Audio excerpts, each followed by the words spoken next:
It's-a me, Day 9, yo. And we are playing Elden Ring again. Kicking it off with a beautiful view from the four belfries. Kicking off with a beautiful view in the four belfries before descending down into the Lake of Rot. Let's talk a little bit about what happened in our previous days of Elden Ringing. We have cleared out the entire capital. We have also gone deep, deep, deep down to the Frenzied Flame prescription. I have no idea what this is, but we went deep below in the Forsaken Depths where we defeated Mog. Went through the Cathedral of the platforming, falling sections. Until we got to the Frenzied Flame prescription, and we don't know what to do yet. But we are very pleased that we have cleared out this entire capital city area. Like, all of it. We've done all of the stuff that we can do right now, as far as I can tell. We have yet to do the Altus Plateau. We have yet to go up here to the Volcano Manor. We have yet to cross this bridge to this beautiful landscape up here. We have yet to do Grail's Dragon Barrow, which I think that we might be strong enough to begin to press through. We still haven't done the War Dead Catacombs. Goodness, goodness, goodness. But big things that occurred yesterday. We sort of bounced around trying to check off some quests and finally got access to the Ainsel River main, which flowed through Noxtella, Eternal City, had a wonderful time in this area. Then came down to what I think is maybe one of my favorite regions in the entire game, the Lake of Rot. Holy crap, this area is awesome. And I got to here, and I was worried we'd be running a little low on time, and I really wanted to finally defeat these jerk gargoyle pairs. Because the thing is, if we take a look at my character, dude, I am yoked out of control. Look at that, 90 equipment load. Endurance, still my main stat. We have such an insane amount of damage negation from these. Like, look at this. By the way, this first number is the number that's subtracted from incoming damage, and then this is the remaining percentile that is removed from the incoming damage. So, I mean, we have just insane amounts of damage negation, and let's not overlook the fact that we have a Visage Shield +9, and I'm still in love with it. 81 guard boost, and with the Great Shield Talisman giving me a little bit extra, this is more like 90 guard boost. So we are ridiculously tanky. Literally, I just hold my shield and stab with my Naginata, and, like, amazing things happen. So some of the things that we're working towards stat-wise right now would be 16 intelligence, so we can have a strength talisman, the 16 intelligence, and we can equip the Ruin's Greatsword, frankly, to just have some fun. We also have this other shield that I'm tempted to start upgrading towards. It needs 48 strength, which, great. That seems like we can get there already by equipping a +5 strength talisman, but the fact of the matter is, it weighs 4 more, so we probably need even more endurance, which is my favorite stat. I see no reason not to go for it. So let's talk a little bit about what the plan is for the day. Oh, I'm sorry. I was feeling so tanky that I went to these gargoyles, and it was so much of an easier fight. It was so much of an easier fight because I'm, like, so overpowered now. And when I finally got here, there was an arrow pointing. And I was like, wait, where does this point to? Where does this connect to? So I looked around and found a coffin that when I hopped into, dumped me to the Great Waterfall Crest and into Deeproot Depths. Which I think I'm going to explore much later. But I love the idea that here's the great tree right here. And boom, there's its trunk. It could be its trunk, it could also be a single enormous root diving deep into there. I mean, we see these roots spinning and spiraling all underneath the earth. Beautiful, just beautiful. But here's the thing, I want to continue through the Lake of Rot, because look, Grand Cloister, and I'm not sure what's here, I'm not sure what's here. Oh, what's this weird visible location? Hey, what's this visible circle? Some other things that we still need to do. We still need to explore this area up here. We still haven't explored this, and I'm going to go ahead, whoops, Hate the Y button. Get me out of here. I've been using the silly lizard to remind myself of areas that I've yet to explore. So I think that we're just going to go ahead and head into here. This is the classic coffin transport game. I know. I know. So here's the area to the main Lake of Rot, where we do have... Whoa, that was a close call. We actually do have some dangling questions about this area. We stepped on several valves. Not valves, excuse me, switches that caused this great bridge to rise up from underneath. So how do we get back up there? That's an interesting question for me.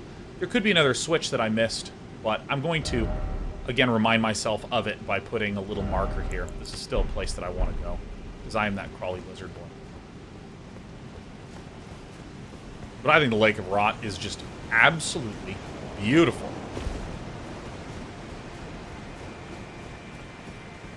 More area below. Let's go ahead and turn this on to get a little extra light.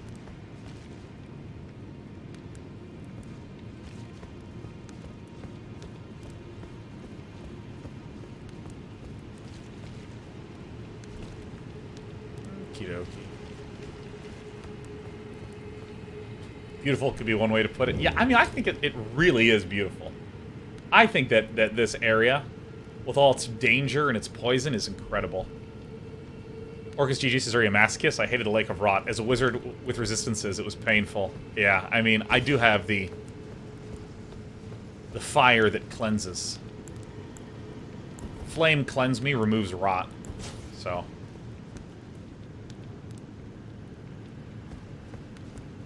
Well, well, well, if it isn't some interesting environmental exploration. Okay. Sounds kind of busted. I mean, I actually think we stumbled into it. I really like sturdiness and tankiness. Well, I mean, honestly, I think that the one consistent thing that I've heard from players is that this game lets most builds pop off.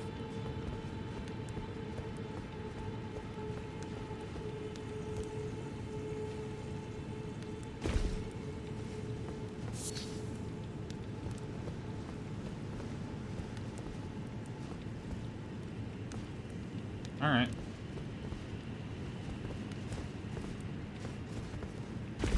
Can I... Oh, shit. We're okay. We're okay.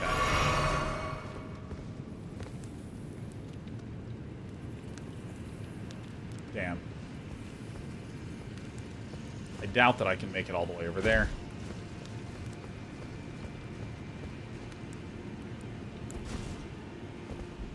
DiesDOS GBMH says, do you consider it a positive thing if the game allows for most builds to be viable? I have a couple remarks to that. I think that so first of all, let's look at some of these words one at a time. Word one, viability. What does it mean for something to be viable in your game? And again, I don't know this for certain, but I suspect that Elden Ring basically says, okay, builds are going to be overpowered in certain circumstances. So if you play as a caster, like, you just shit all over most early game enemies that, as a sword and border, are actually a little bit tough.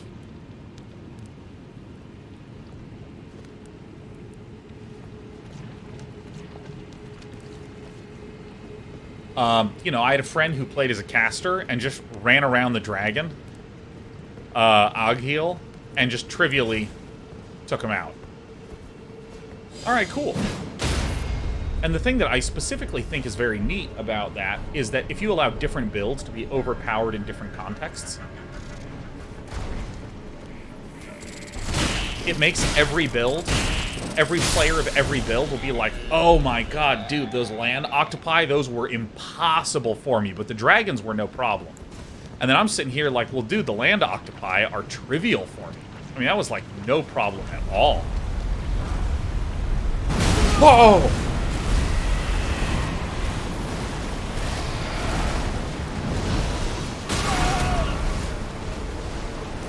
Scared the shit out of me.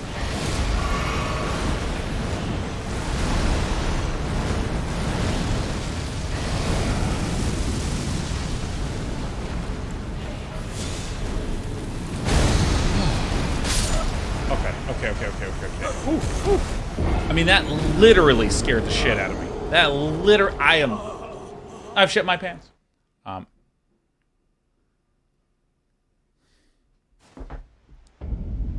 As I was saying, I think that, you know, if, for instance, this boss, this type of enemy, my build is really comfortable against. And constantly through my entire playthrough, there's been people who've been going, oh my gosh, this was so hard for my build, or so easy for my build, XYZ sort of reaction. And I think that that is one of the reasons why things feel viable. Not because they're all equally acceptable at dealing with certain kinds of enemies. Sick. Not sick. Anti-sick. It's not that everything is equally good at beating an enemy. It's that some of them are busted versus some enemies, and absolutely anti-busted versus others. Speaking of anti-busted. So I think that that's one of the ways that I think is really smart in this game, how they make things feel viable.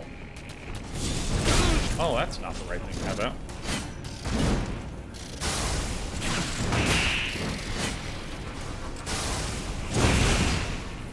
Like, look at how good this fucking shield is.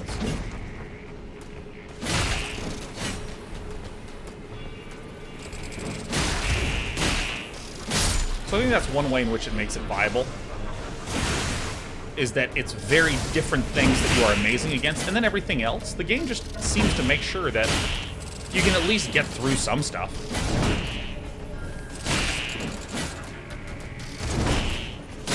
Plenty of sections and bosses and issues I've encountered that are trivial for others.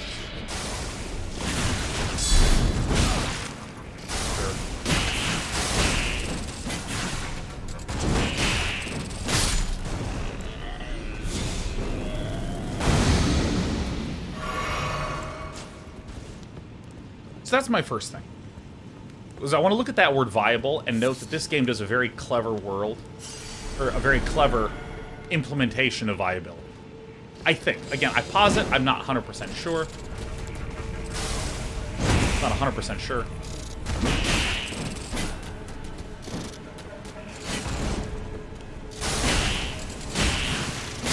Second one is let's note that I think that a really important thing in a game is pain and punishment. I think that's a really important thing in a game. If you don't have pain and punishment, what is it that you're overcoming? I mean, sometimes if you have a game like Journey, for instance, a game that really is about the experiential nature of going through this beautiful area, you know, something like that. But, like, dude, you know, something like Mario games. If you fall, you die.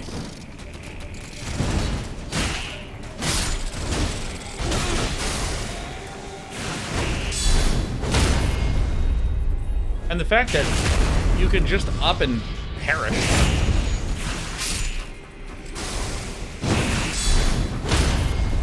fact you can up and perish makes your platforming feel rich and meaningful. The fact that you can mess up and die makes your decisions in the game really meaningful. The fact that you can attribute your points in a way that makes the battles easier, in contrast to your previous deathful experience, makes it more meaningful. And so I think that when we say most builds, I think that I would nuance that by saying I really think it's good that this game makes sure a lot of builds are very viable. Am I still healing? No. Oh, whoops. This is what I want.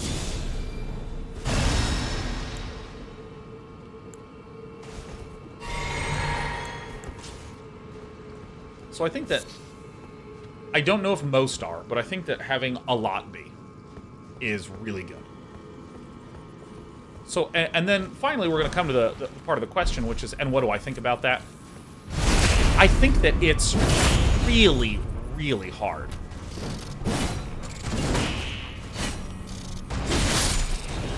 I think it is an unbelievably hard thing to do. And again, I'm not 100% certain if my assertion is correct that different builds are overpowered in different circumstances. I have some evidence to support that.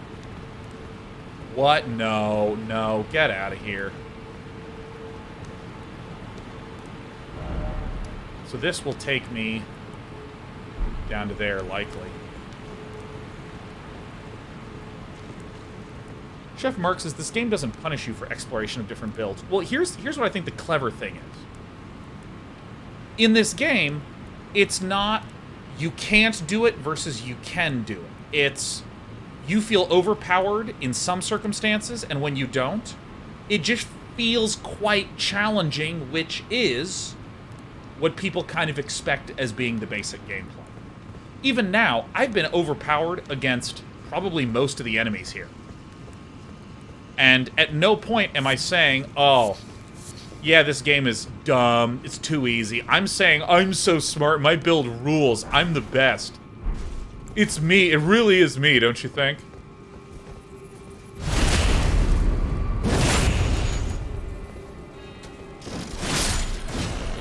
Bad. God, I'm just the best. So I think that's the real brilliancy of this sort of thing. So going back to Chef Merck's comment, which is this game doesn't punish you for exploration of different builds. I would say that this game is punishing you all the fucking time. So so continuous punishment feels like this is the game. This is the game. And then when your build is able to do things really well, you perceive it as your build did something. But if your build sucks ass and doesn't help you, like if I did nothing but upgrade Mind, and I like only had one spell, it's alright. It works. Scorpion Stinger? Shit, yeah.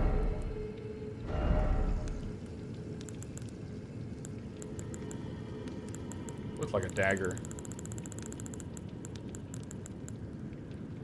Scarlet Rot buildup? Holy shit. Oh.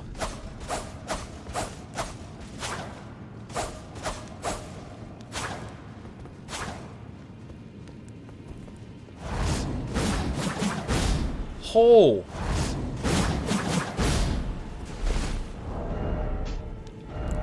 Sick. So that's why I think that this game feels like it has a lot of different viable builds. And I think that is good. I think it's good to have a lot of viability, but it's really fucking hard to do. It's so hard to do, man. The number of games I've played, like I even remember this effect coming up in Mass Effect 1. People were talking about this dislike / difficulty. Where people were saying things like, man, I can't remember, but there was one of the classes that was super overpowered. I don't remember which one it was. I think it was maybe one of the psychic power ones. I played as an infiltrator. It was like a sniper hacker. Or was it the infiltrator?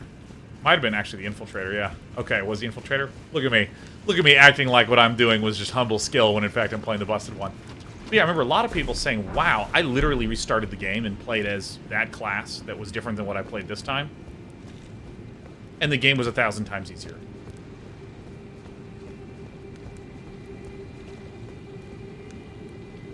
Alright, let's kill this bastard.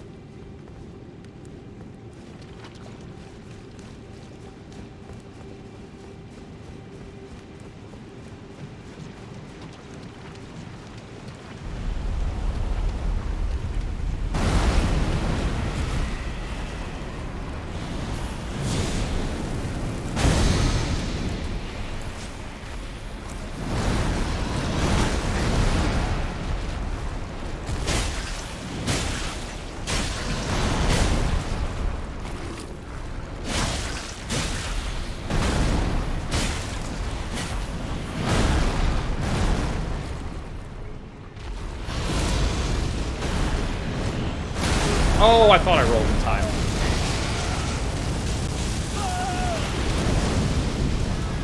I knew it was happening. I knew it was happening.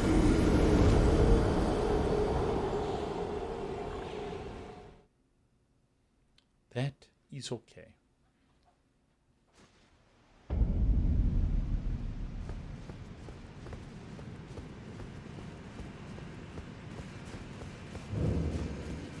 Grand Cloister.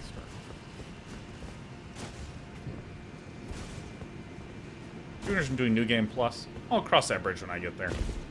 I'm enjoying New Game 1.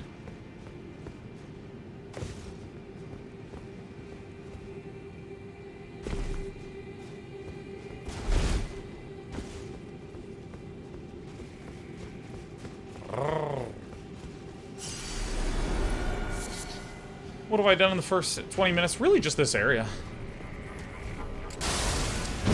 Why is it hard to make multiple things viable? Oh, thank you for bringing me back to that point. The reason why it's hard is, first of all, there is... One of the ways in which you might do this is...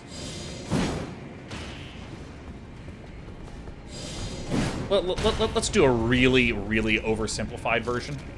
One of the ways that just generally makes gamers be like, oh, whatever, is let's imagine we have a boss that is immune to a frost weapon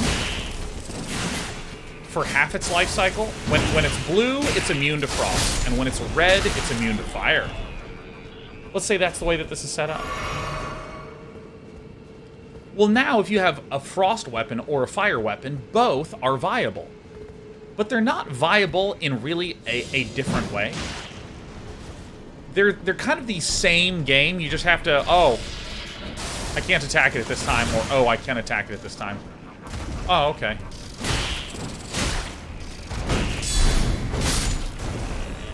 It doesn't actually create an experiential difference. It creates kind of a literal, oh, I see clearly that there is a window of vulnerability for fire and there is a window of vulnerability for frost. But this is different from an experiential difference, which, let's say, I'll use Elden Ring as an example. Let's say you have a dagger that can do lots of quick thrusts, so you can always, because they're quick, you always have the ability to roll after a single thrust. Versus something like a great club, which is one big swing, gung. So right away, we might say, oh, cool, have we done it? Have we achieved differences? One is quick, which allows you to roll, and one is slow and does more damage. It could be, but often when you have things that are similar, like, let's describe it like this. When you have things that are, say, 90% similar with a 10% difference, one just winds up being better. Just look at Magic the Gathering as a really simple example.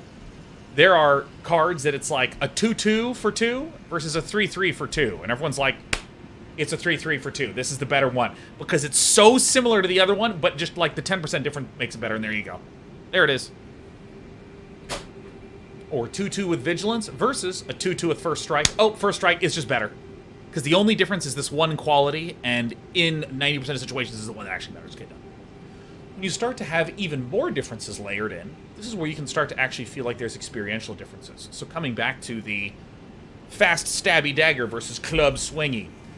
I have played games in the past that has the slow, big damage moves versus the weak, fast move weapon. And a lot of times it's like, oh, you just always go for the weak, fast one because this guy has a fast attack pattern. Boom, done. There it is. Right? So what this game does a really good job of is it makes sure that there's even more differences than that. So, for instance, the club is slow and does more damage for an individual strike, and it breaks stance. It staggers. And the daggers don't really do that. And then you start to have things layered even more on this, like this is a dagger that has some sort of...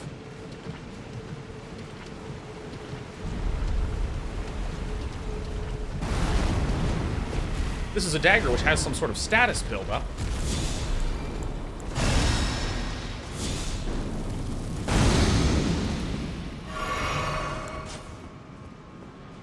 And now all of a sudden, these weapons start to feel remarkably different.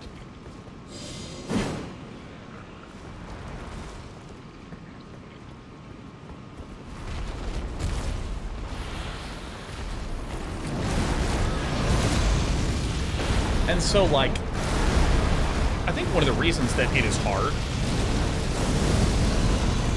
is that, broadly speaking, I really should have been killing this guy first, huh? Broadly speaking, it's very easy to make one thing just overpowered. So everyone just does that one thing.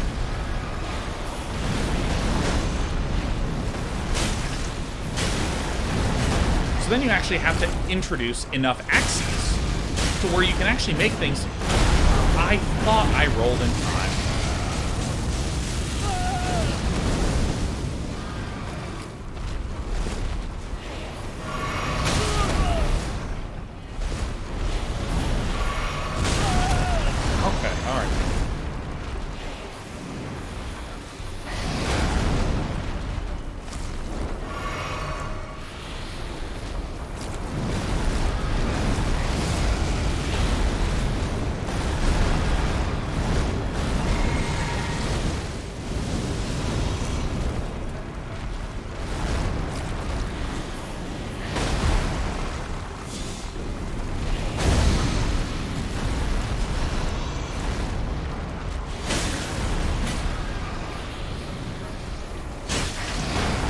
I will finish this point. We're going to come back and talk about why these kinds of things is hard. Let me just listen, because he's screaming before he does his throw. See?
Golden seed. So yeah, I think that it is actually very, very difficult to make a multi-axis game in general, because it's a lot of time that you need to spend balancing. It's a lot of time you need to spend considering making sure that each individual thing is not broken enough. And then even more so, if you create different axes in your game, there's a difference between having an axis and making an axis fucking matter. There's like a really big difference.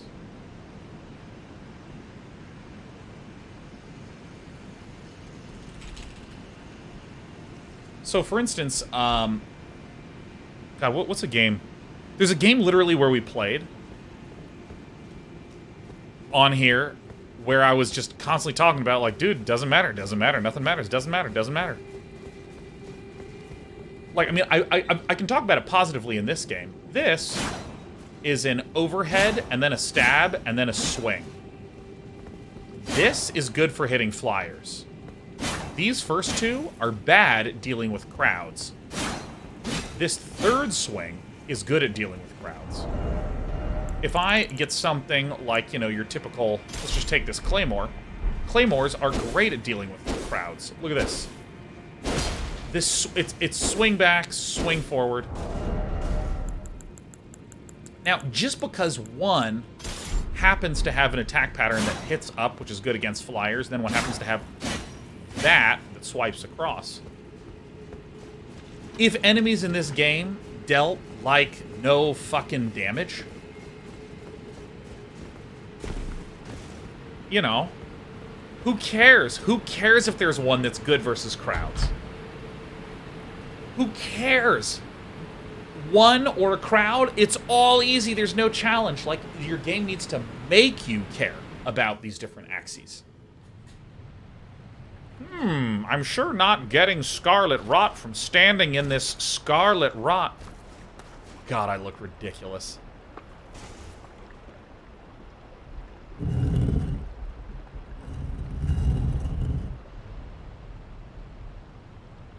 Follow your nose.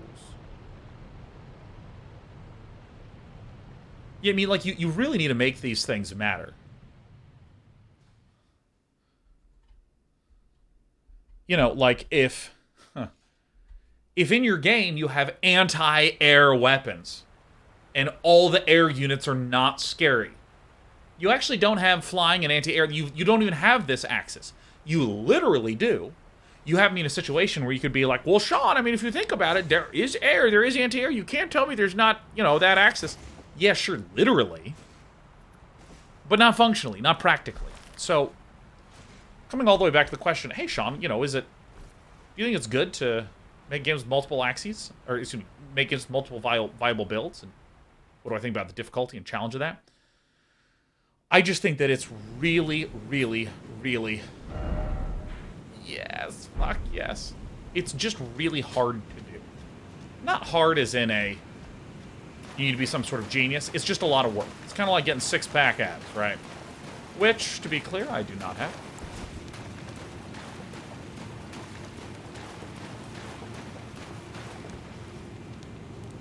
Ultima says our game's so interconnected that you can always come back to StarCraft. I was actually thinking about Dota. Dota does not have a really robustly developed flying versus anti-air versus not anti-air system. It's just damage. But Ultimus, to answer your actual question, I can always reference things back to StarCraft no matter what. How was bacteria like StarCraft? Crack my knuckles, give a very well thought out and connected bit of information. Oh, I see. Okay.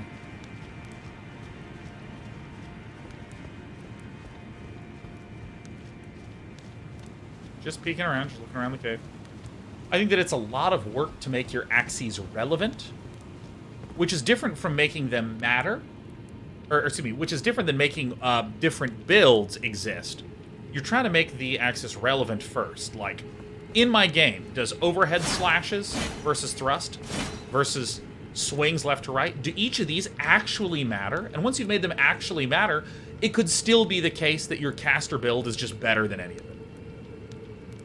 Oh my god, Dradog gifting us 20 subs. Happy birthday to Samantha.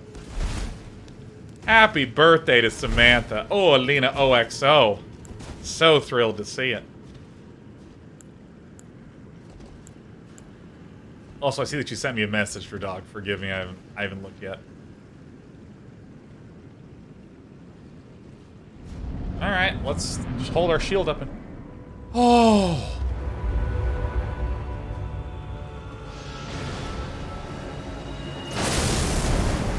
Got it. Oh, that's beautiful.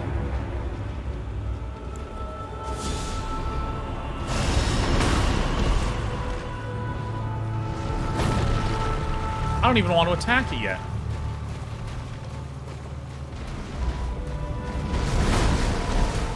Look at how little stamina gets removed. Holy shit, look at that. That's incredible.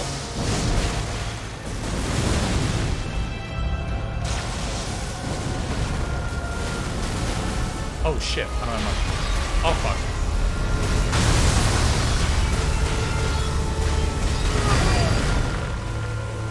And gravity magic.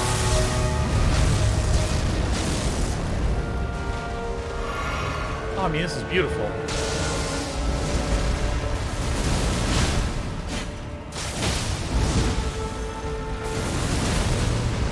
I mean, I hardly want to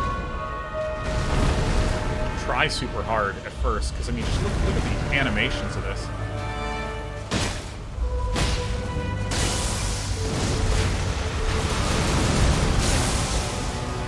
Alright, I haven't seen the two-handed attack yet.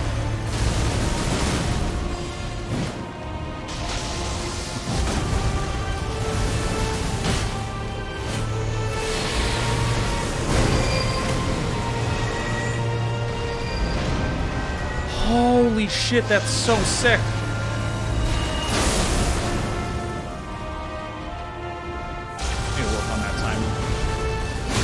overhead swiggies.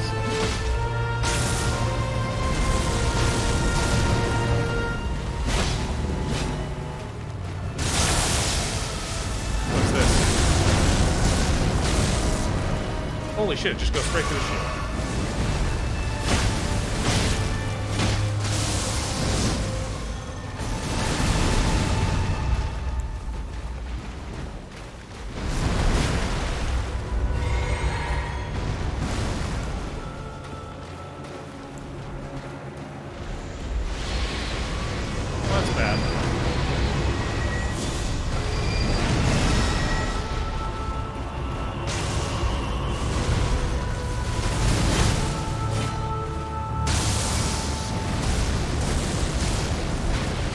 That just fucking hurts, huh?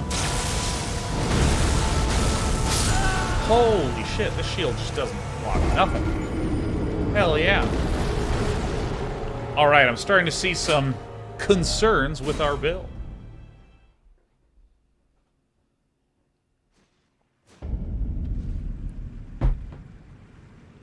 Oh, sick. Alright, so let's see here.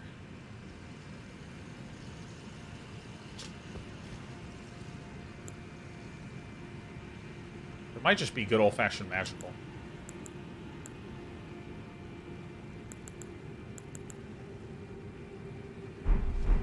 That's fine.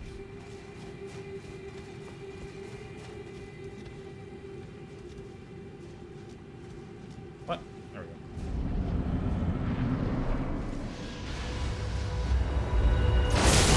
Alright, I tried to time the roll-up. I did not do so successfully.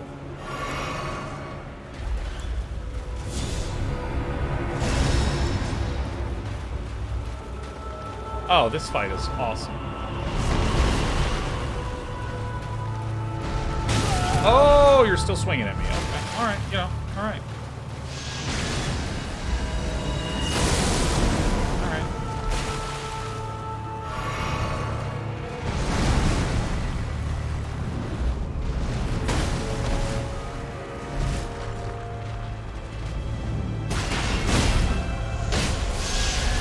Uh-oh. That's gotta be a throw.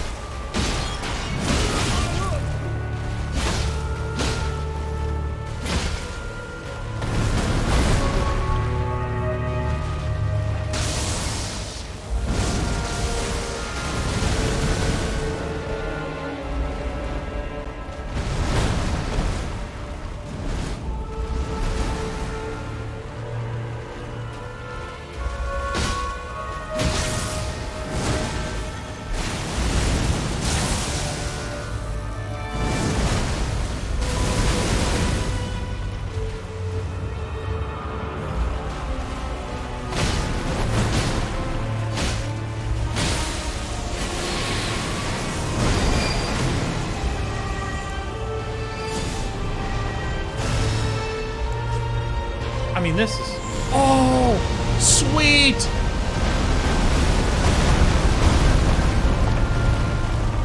Oh, that was awesome! Did you see that? That was awesome! I assume you saw it. You're watching me for a reason.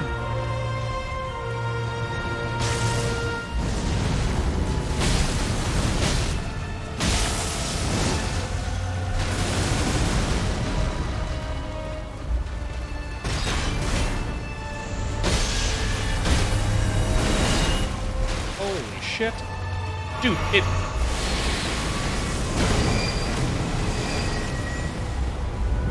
Ah!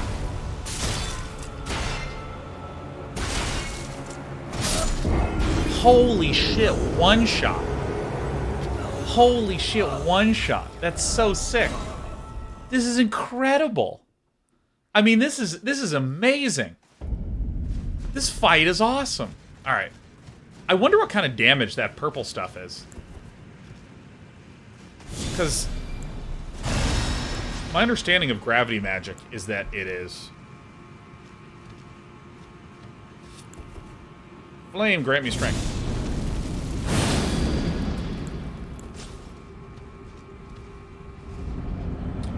Yeah, because it's purple, which would make me think that's gravity magic. But gravity magic, my understanding, is that it's physical. so my shield should block everything. So I'm nearly certain that this is magical damage. Which might actually make me switch shields.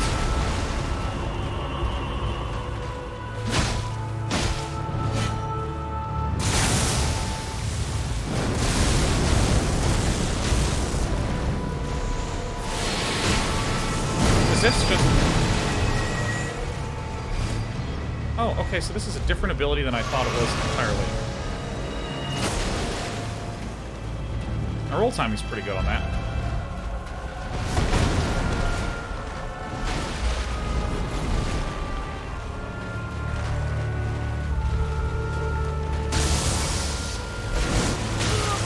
Oh. I didn't realize that could hit me. Oh, I'm not holding my thing! Oh! Heal!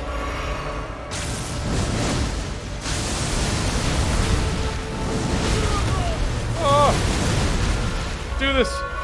Get this out. Okay.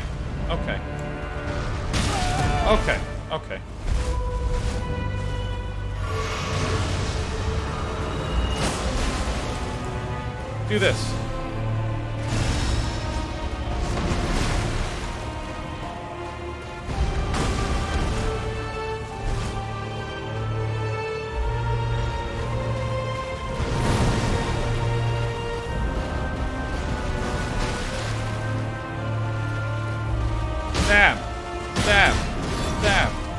Stab. Okay, I missed. I need to run.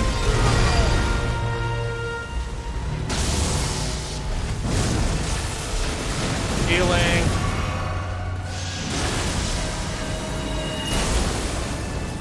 My roll timing for that, I think, is okay, but it seems also like it's pretty wide.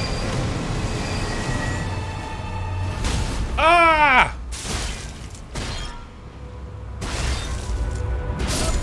Okay. Holy shit. Holy shit.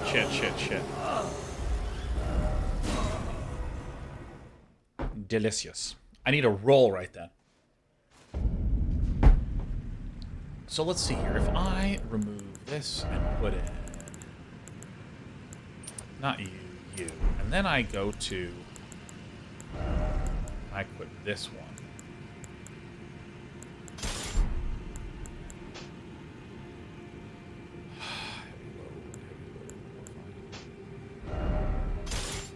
So we just need 1.5 pounds, huh?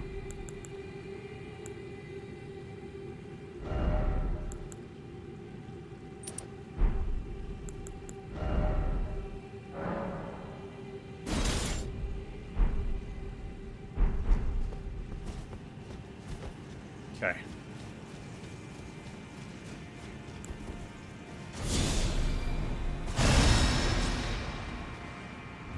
So now we can medium roll this. And this is where I want to see, is this actually magic? Holy fuck, dude. Did you see that? Oh, hell yeah.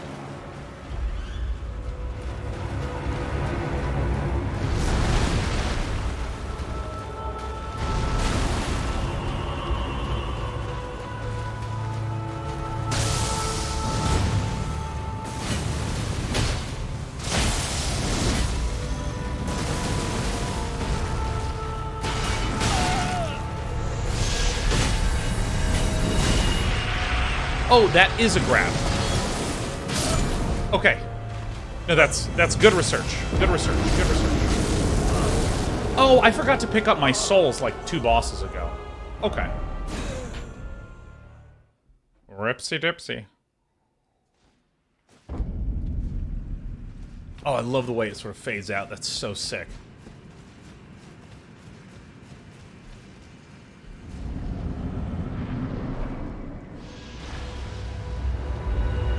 Oh, shit.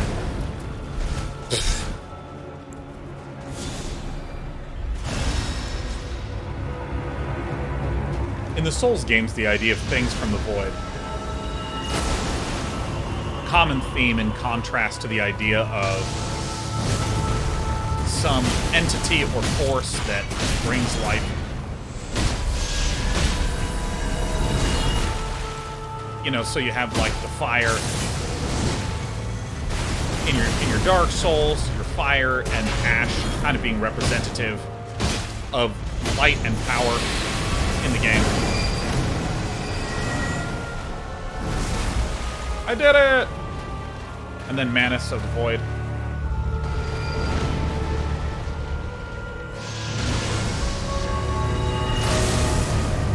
You know, where Manus comes from, like, the darkness.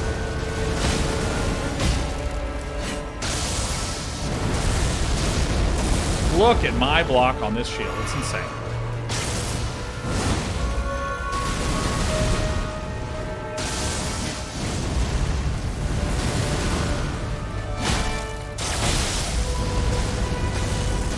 You know, I'm sort of getting this, like... Oh. You know, I'm sort of getting this impression of, like... Oh, shit. Oh, that is fast. That is a fast.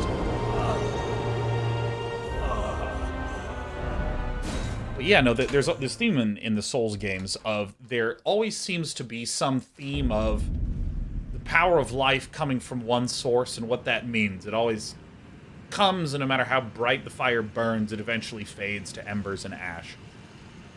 You know, or in Bloodborne, the idea of this civilization trying to build its power on and its authority in this world using the old blood, but it is just a speck in the universe compared to these cosmic forces. Or even in this game, it seems to be there's this theme of, like, this tree that gives light and life and what that sort of cycle means. And I assume that the tree is sort of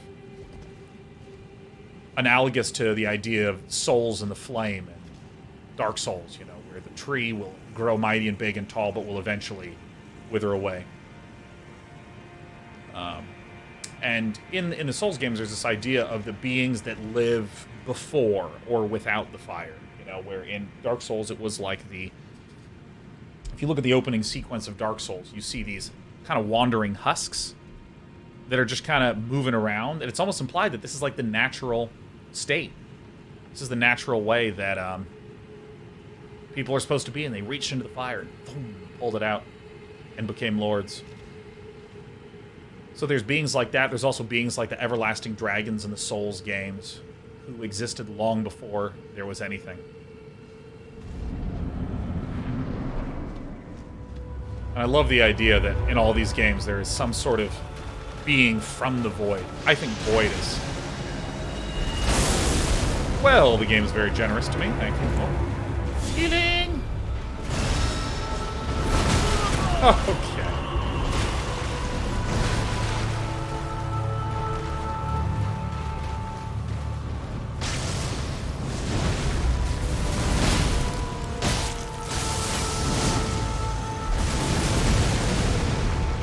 This guy is just wild, just otherworldly.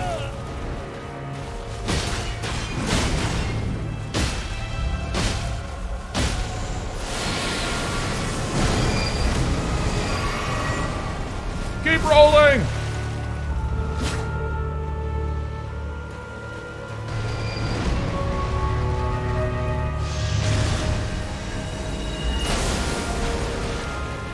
Jesus, it makes me clench.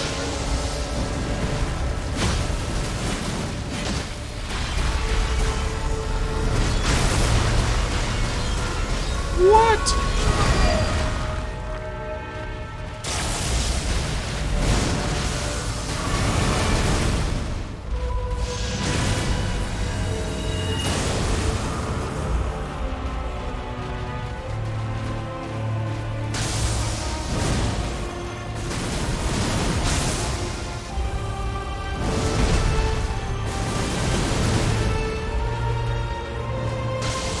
This is the move where I can actually get in there. Oh, fuck.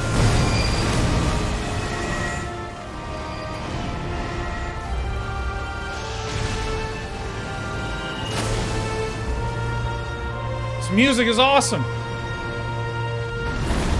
This is like his easiest attack is this one.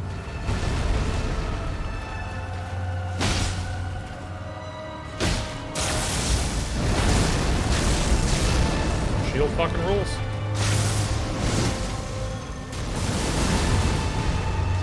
guy also, like, makes something visceral in me goes crazy when this thing happens. This guy is... What the fuck is this?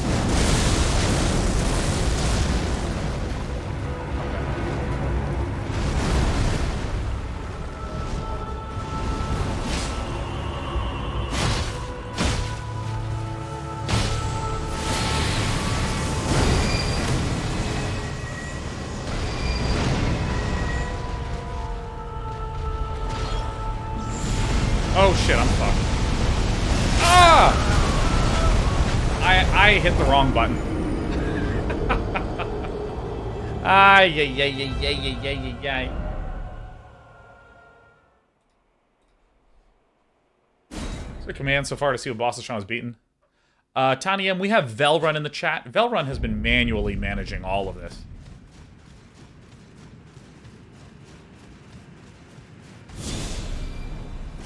Damn sexy jacket, thank you. It's my work jacket. Is fingerprint shield upgrade at all? It is not.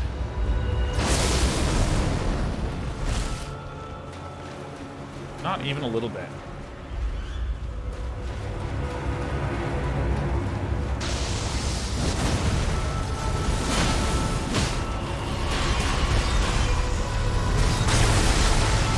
Huh. I think it might actually be better for me to just get hit by that.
That freaks me out every time.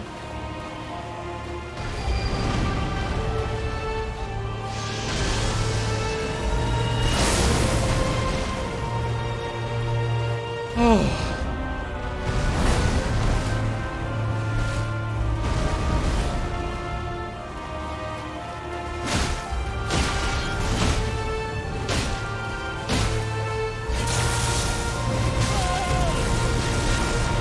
So annoying.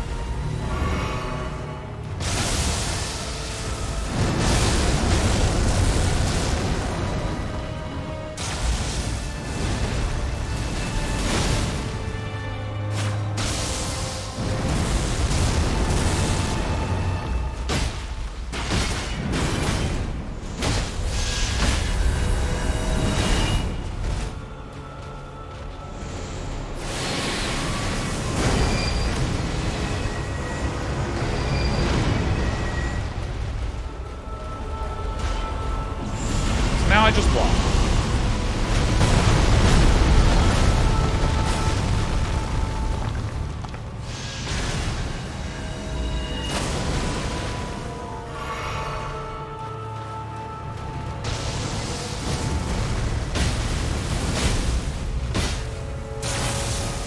Bang, bang, bang.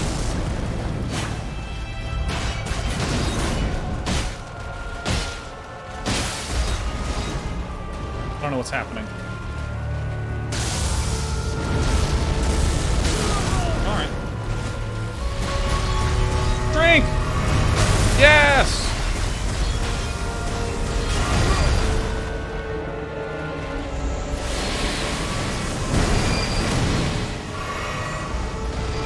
Nice. And so we just block.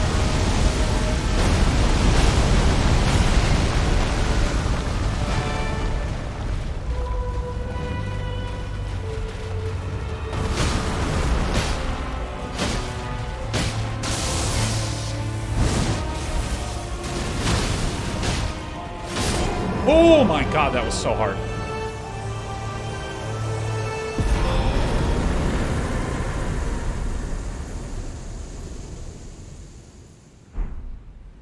Remembrance of the Natural Born.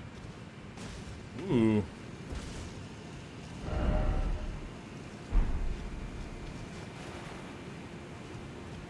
Oof. I mean, we actually got quite lucky on some of the pattern rolls. Thanks, everybody. Woo! Dude, okay, so, question. Who here had an easy time on this boss? Who had an easy time on this boss? Because I saw a few people say that they had an easy time on this one. Yeah, see, a lot of people are saying magic build easy. First shot with dual greatswords. Yeah, like... Yeah, like, I saw chatter of a lot of the mages who played the game were like... Yeah, it was fucking hard. Or I saw a lot of mages say, yeah, that was not that hard. And for me, I mean, this was really, really, really, really hard.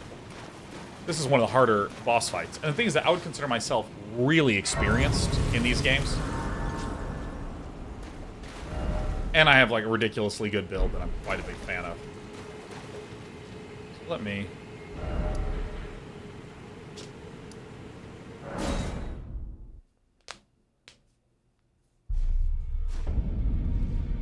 Yeah, because I don't deal damage very fast with this. And again, this is the thing that I find absolutely fascinating. Dr. Games has also put points into Vigor, though, so... Well, I'm not a coward, so... So, you know, that's on you. Well, I took you no matter to lay out your arms, then.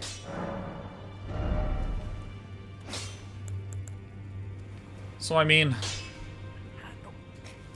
If I understand correctly...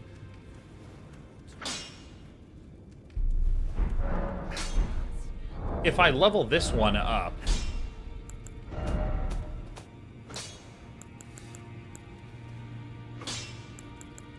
Still low on Smith & Stone 6s.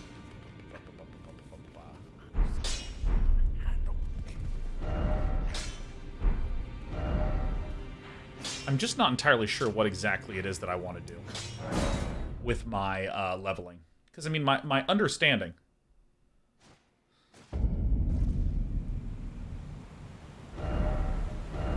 Okay, let me just think for a moment. So, this will get me to +9. I actually have a lot of these, and I think I can buy these for free. So let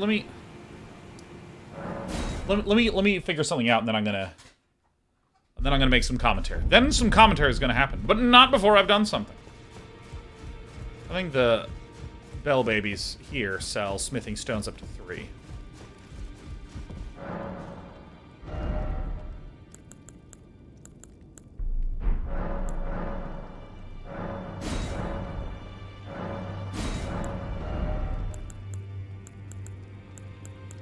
Nice. So, I think that this means that I am cool. Yeah, I know about pressing triangle lets me go straight to the round table hole and navigate around. I just don't like that interface. I love scrolling along the map. It makes me very happy. Well, I took you no matter to lay out your arms. Alright, so let's see. If I do this, it should increase the guard boost every 3 levels, huh?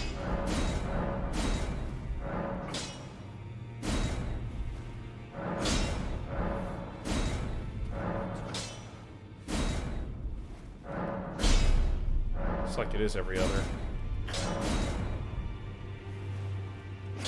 Okay. I think that's fine. So we now have guard boost even better than this, which is at 81. This is at 85.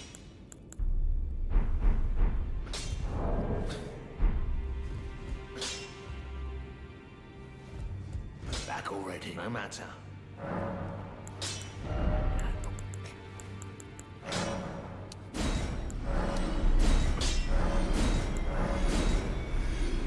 Oh, yeah, these remembrances. I forgot to do the remembrance stuff. Let me do that first, because I'm probably just going to get... endurance. Yeah, you're this way. But now we don't look as ridiculous. It is a bit disappointing, but, you know. the fingers remain shaken by this turn of events when they are finished. But thousands, if not tens of thousands, of moons must first pass. No matter for me, but you. How will you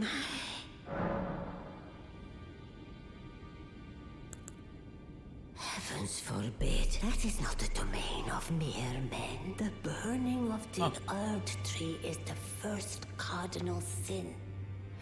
And you say you seek the power of the Rune of Death too? The Rune of Death goes by two names. The other's Destined Death? Hell yeah. Death. The forbidden shadow plucked from the golden odor upon its creation. Unleashing the rune now would be unthinkable. The fingers would never permit it. But he, the fingers, the realm, and I'm reading this. I just read faster than she gets through her damn lines. Impossible events. Who is to say? Go on, take the... You must find only the smoldering flame in the great forge of the giants on the highest peak in the lands between can burn the Earth Tree. But Great forge from the giants on the mountaintop that is the highest. Had to reignite for the flame to burn the Earth Tree and can lead you. Okay. Power from remembrance. What is this? Morgoth's cursed sword.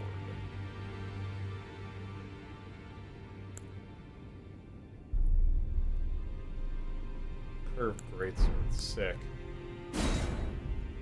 Flail, the bastard stars? Oh, fucking cool. Nebula.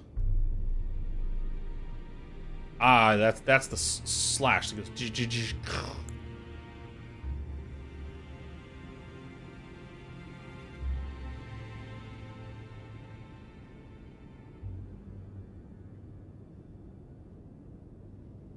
I mean, that seems pretty cool.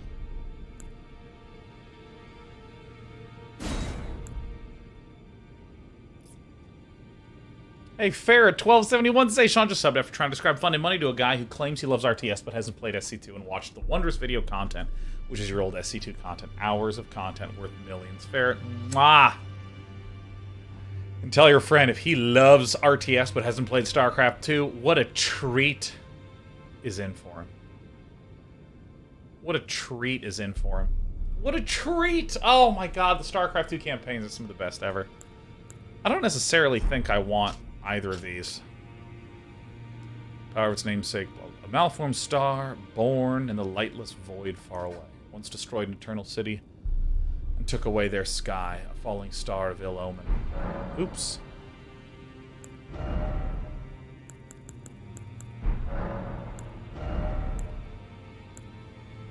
I think I might want this, but I don't know if I never necessarily want it right now. I'm gonna get my Ruins Greatsword in a second.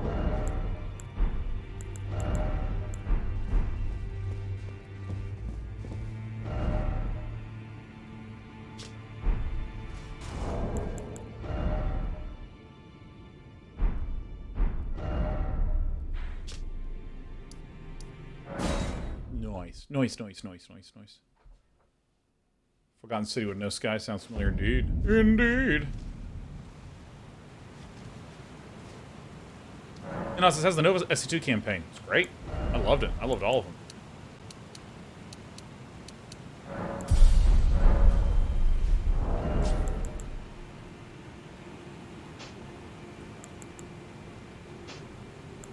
Shit. I actually do need this, huh? I guess I will equip this for now. We need a little bit more if we are to be able to carry all this stuff. The Queen says, I heard the SC2 is more popular now than when it launched. So here is my No, you fucking asshole. A Ring of Oath? This fucking game.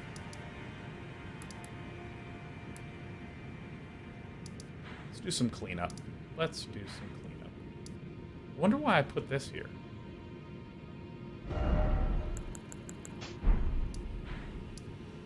Ring of Oof. I don't remember what she's about. Fuck. Okay. So, yes, look at Fanvary's posting. Yep, no backseating, no hints, no nothing. Let me experience stuff. Yeah, so coming back to this comment from Kill the Queen. So, here is my understanding. My understanding is that there's a lot of people that enjoy campaign-style gameplay. There's a lot of people that enjoy campaign-style gameplay. So when StarCraft 2 launched, you get a big spike, people play the campaign, and then it just plummets back down. Because once people are done with the campaign, they're done with the campaign, there's nothing else for them to do. Except play multiplayer, which they don't do because they're campaign players. And StarCraft 2, that number is 2 to 2.2 million monthly actives. How do we know that? Well, I mean, Total Biscuit tweeted it. And Blizzard was pretty open about it. So that is actually fucking unbelievably rock solid. Unbelievably, like literally flat. Now, one of the ways that you can investigate and verify this is there are trackers that record how many games are played daily. How many games are played daily. And so you can actually just see over time the flatness of it. It's just... People just log in and play, and log in and play, and it's been kind of... And then StarCraft 2 went free to play, and you actually see that the number went up. Right, like... So, the thing is, from a data perspective, what we would say is, yep, StarCraft 2 was like... I mean, I think the top 10 games on Steam are higher, but like for a long time was like basically comparable to being a top 10 game on Steam. Valve is pretty much public with all their data, so like I believe CS:GO is it's either 10 million monthly actives or 20 million monthly actives. It's one of those two. So I mean, if Counter-Strike, which is it literally says in the client, so I'm gonna probably just like log in and just look right there, right then and there. But it's like a fifth of Counter-Strike, which is like a fucking incredible number. But the thing is, why then was this perception that StarCraft had a rise and a fall? Well, frankly, it's because when StarCraft 2 came out, a number of things occurred. There'd been a whole bunch of companies trying to do esports type stuff. They've been pushing really hard to go on either running tournaments or talking about how important viewership is going to be in the future with regards to esports. People have been doing this all throughout the 90s and the 2000s.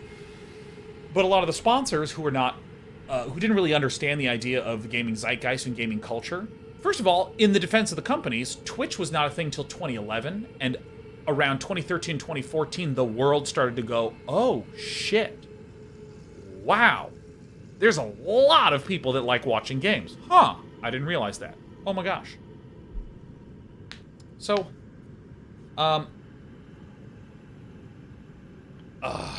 so what happened is, and On2 Plank says, Twitch viewers are susceptible to the directory effect and flavor of the week. I know you're just contributing to the conversation. On2 Planks and might not even be addressing me. But, I will note on that comment, this is even before Twitch existed, right? So this is like 2010. So when StarCraft 2 came out, it had the unique combination of, one, being a graphically beautiful game. Very important to companies that don't understand what they're putting their money behind. If it visually looks amazing, that's way better than if it visually looks like fucking CS 1.6 and StarCraft Brood War and Quake, where everyone's changing the colors so that way the enemies are bright blue so they're easier to see. You know, something like this. Like, a lot of these old games look like crap. StarCraft 2 looked beautiful and still looks beautiful, right? Also, 2010 was the time when streaming switched from being you pay to broadcast your content to you earn money to broadcast your content. When I first started broadcasting, I had to pay about $30 a month in bandwidth fees just to have permission to broadcast, right? I had to pay money to do this. And suddenly it switched to, hey, broadcast to our thing for free, and we'll share ad revenue. That was, like, brand fucking new. And, frankly, with the rise of social media happening at this time, we started to have this interconnectivity.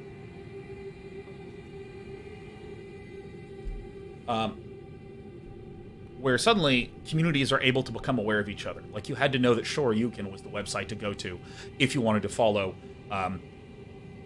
fighting games. You had to just know that Gotfrag was like a key, and the Cal leagues were like key if you were interested in Counter-Strike. You had to know that Team Liquid were a StarCraft league. You had to just know these. All of a sudden, things started to like get pulled together.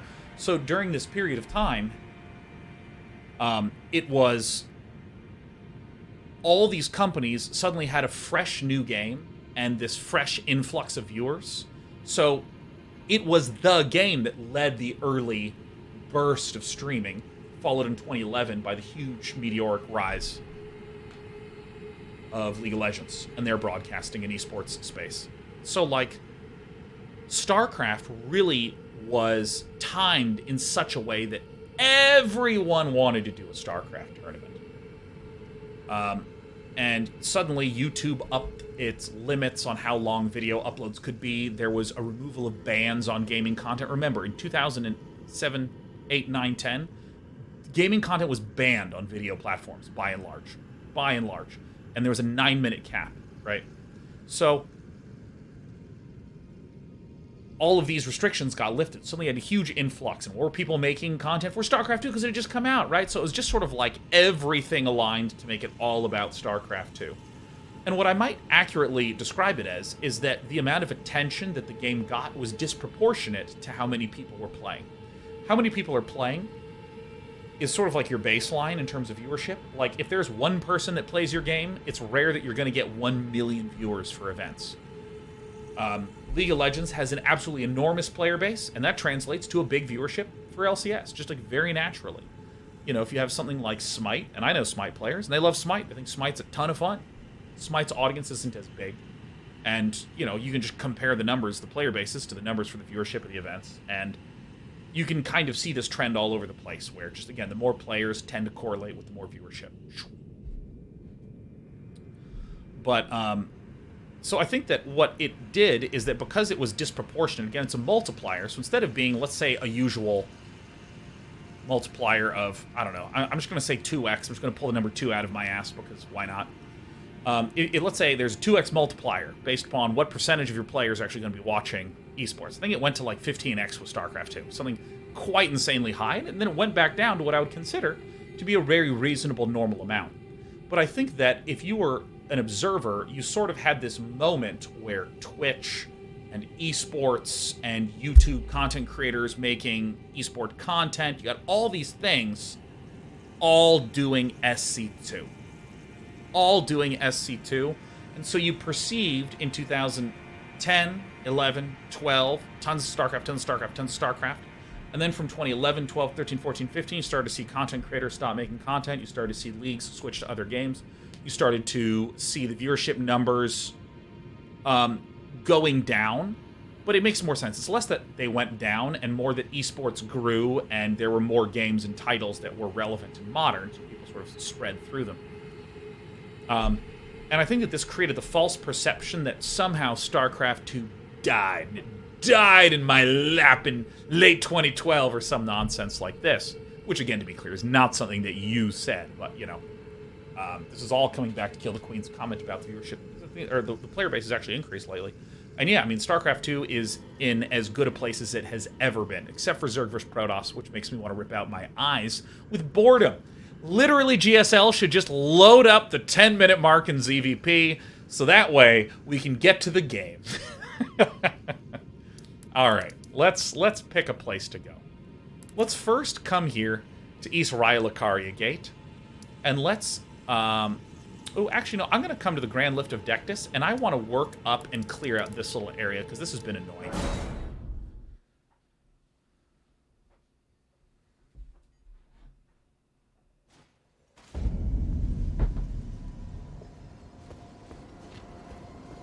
Still can't lift the Dectus Gate. The Dectus Gate. The Dectus Gate. Still can't lift the Dectus Gate.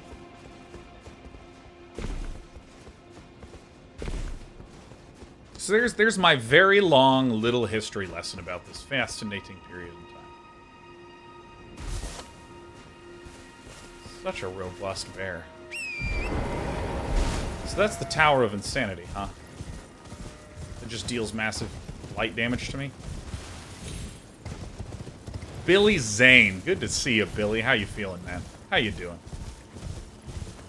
Hey, have a good day too, Belay partner. Thanks for stopping by again. It's a treat to have you here.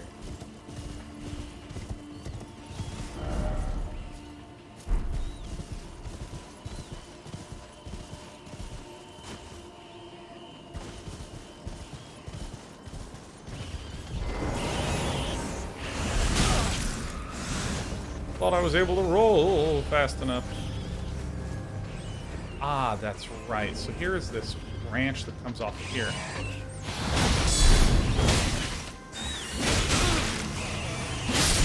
Look how little damage I take. This is from having such a thick armor set. This game says, man, I know you keep your SC2 gameplay sacred, but I'd love to see it sometime. Well, I'm just not really interested in doing Blizzard content right now.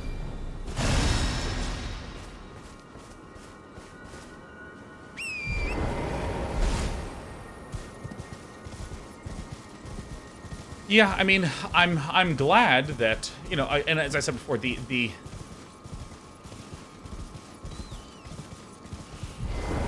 on one hand, I am glad that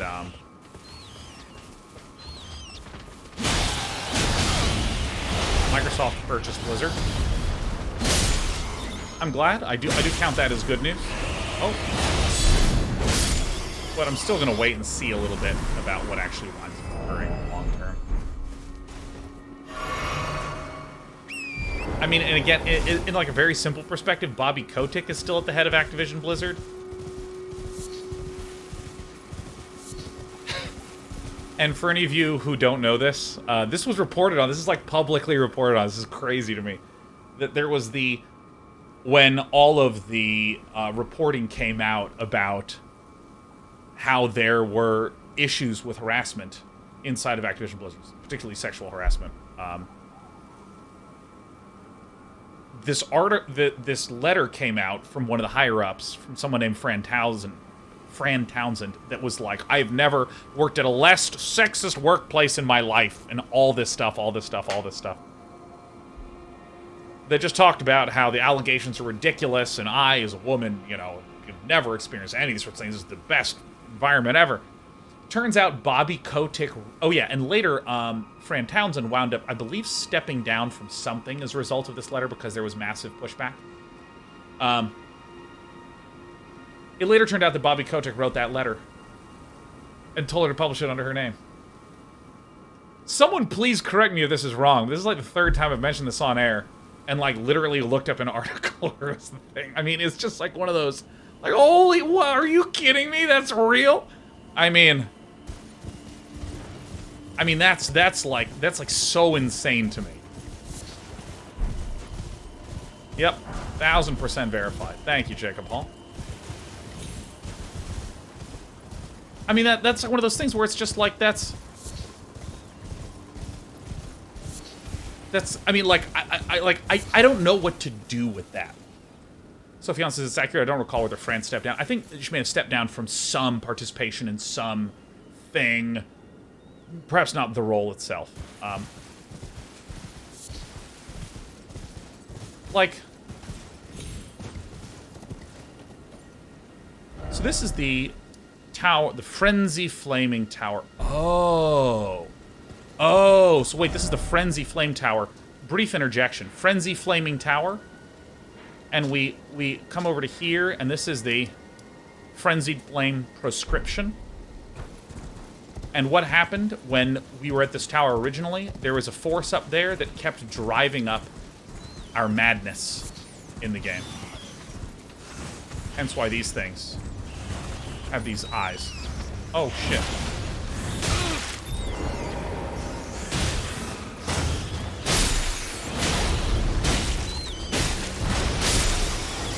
Like, you know, this person wrote a letter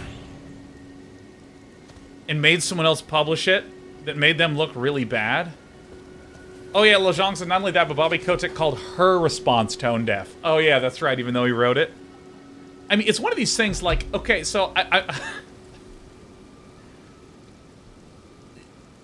an unfortunate truth about the world is that if you just give me 100,000 people, no matter how hard I try to hire 100,000 good people, there's going to be some people who are not good. Who are, and I don't mean like bad at their jobs, I mean who are either they make sexist remarks to make their coworkers feel uncomfortable, you know, they engage in completely inappropriate behavior in a workplace, you know, like hitting on coworkers and sabotaging their job opportunities because they're upset about their rejection, things like this, right? Because as I'm sure all of us have experienced, there are people that when we meet for like a year, they seem great. And then you start to see some hints of stuff, and then suddenly you go, I see you were hiding this from me for a long time. You know what I mean? Like, this is an unfortunate truth. Any company, as it starts to get large, will deal with this problem, where there will be employees who try to conceal, who try to cover things up, and then if they have concealed their heinous behavior for a long time, then they might be in a position of authority, and then underlings who are working underneath them might be like, ooh, intimidated by, you know, some jerk who's in a position of power and might not say anything, right? There's really natural cascading problems that happen despite best intentions. Like, that happens. This is just statistics, right? This is not even an opinion, this is an observation, you know what I mean? Like, so, and the reason I say this is that if a company took this into account, put in oversight, tried to address this, and didn't succeed, there's part of me that goes, okay, you tried and you didn't succeed, and there's an issue. I'm glad that you tried. I'm glad that you're acknowledging it's an issue, and I'm glad to hear that you're doubling down to keep working on it. But when you write a letter and you have another high-ranking woman in your company post it, like, I mean, that literally I don't understand. I mean, that's ridiculous to me. You know what I mean? Like,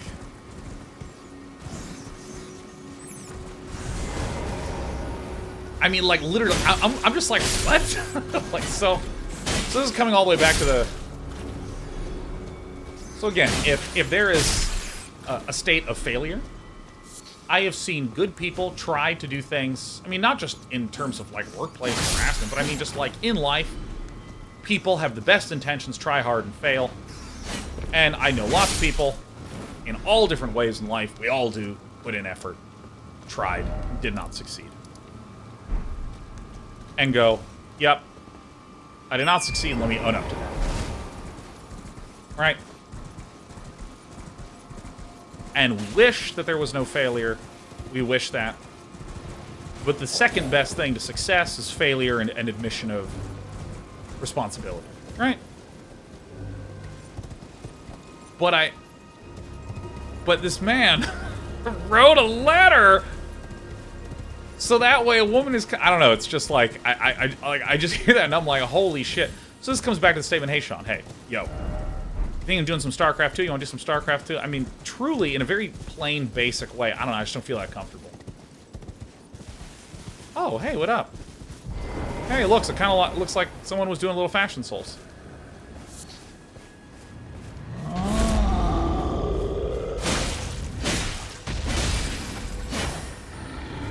Look at my awesome magic shield. Look at my damage.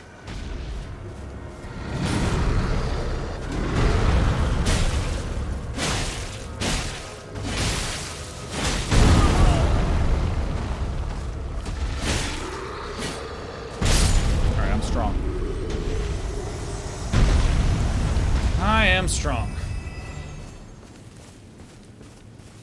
I do not remember coming here at all, because I remember I was at the end of a stream and I just did this.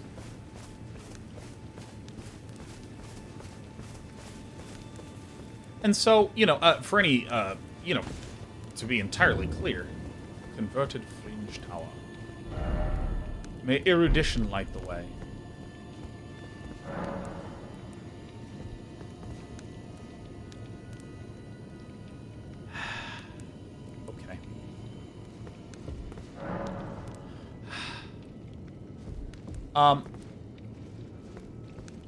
Erudition. Getting my Merriam-Webster. To be clear, there's amazing people that work at Blizzard. Oh, some absolute all-stars that work there. There's amazing people and amazing products, and there's a lot of amazing teams that have done amazing things, and a lot of people there that have fought for the right things. All this stuff is true, but, you know. I'm kind of in the position where... Merriam-Webster Dictionary, yeah. Where, like, in light of recent events, hey, things seem to be heading in a positive direction, but I'm going to be... Having or shown knowledge that is gained by studying. Possession or displaying erudition. May erudition light the way? I assume... Let us learn together. Alright, so do I have a spell? Flame of the Frenzy, huh?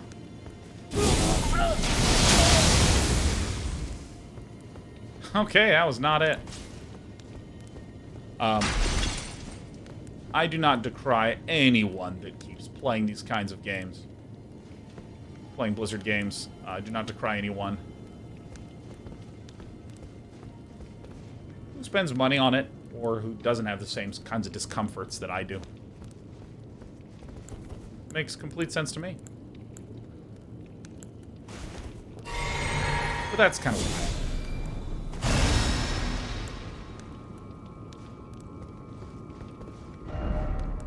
Erudition light the way. So, erudition is study, huh?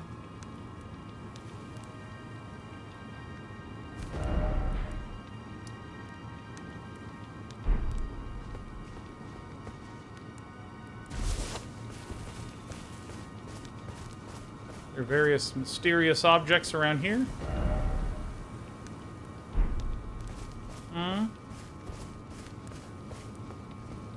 I don't know. Solve the puzzle to enter, huh? Goes, isn't it different people working there after the Microsoft acquisition? I don't know who you're typing that comment to, but, you know, there's obviously still all the old infrastructure and all the old teams. There's probably going to be some swap-outs, some clean-outs, and so on.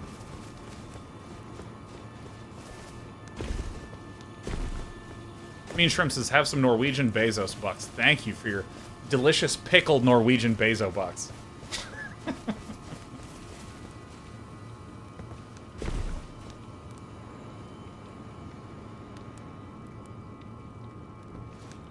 May erudition light the way.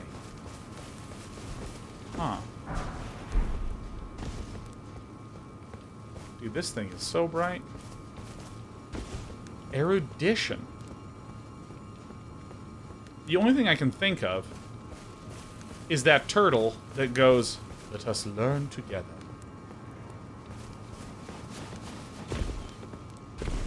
I don't know if it's like I need a, like... I don't know.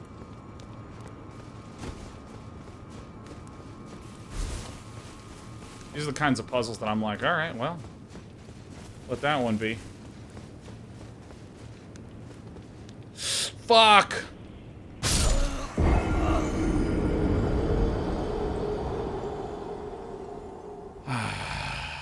Alright.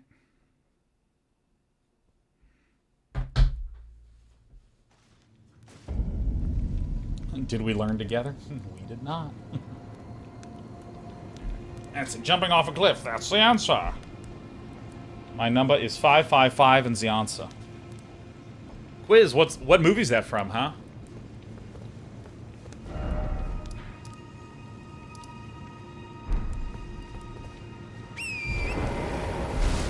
Erudition be the answer. Yeah, dude, Die Hard with a Vengeance. Which I believe is the third Die Hard. It's a long way back. Loved that movie as a kid. Had puzzles in it. Had puzzles. I love puzzles. I'm not erudite enough to solve them, but I love them.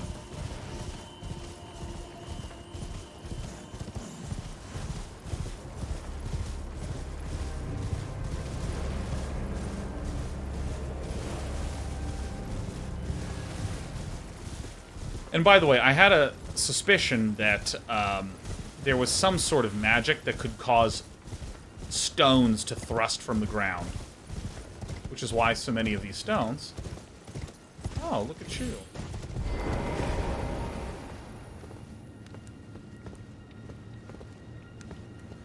Yo. Shit.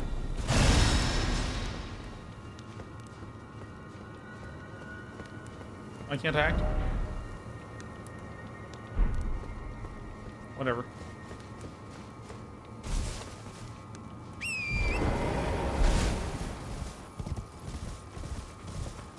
But anyways. You did it already? Oh, I see. So they signal to you only when the cave is incomplete.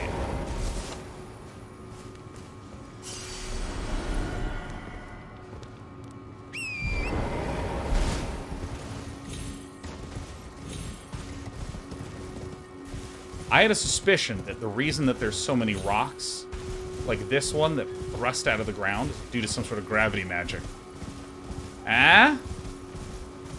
Ah?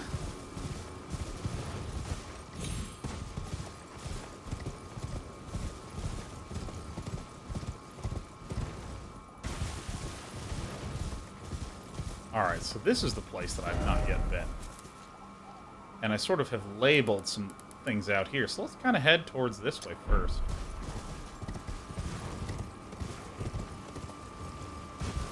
Ah, some good views. Some good views. And then where to next? Do you want to do the Altus Plateau? Do you want to try to make an attempt at the Dragon Barrow?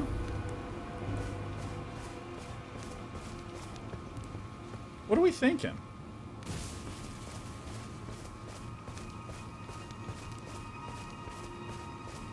Here's an interesting question from Mangoose GG. So, Sean, do you ever feel that constantly looking for positivity denies yourself the right to justifiable anger? I personally feel this way sometimes. Volcano Manor? Well, I'm going to be doing the Altus Plateau before the Manor. And I don't really have that much interest in doing Deeproot right now. It's more incidental than anything.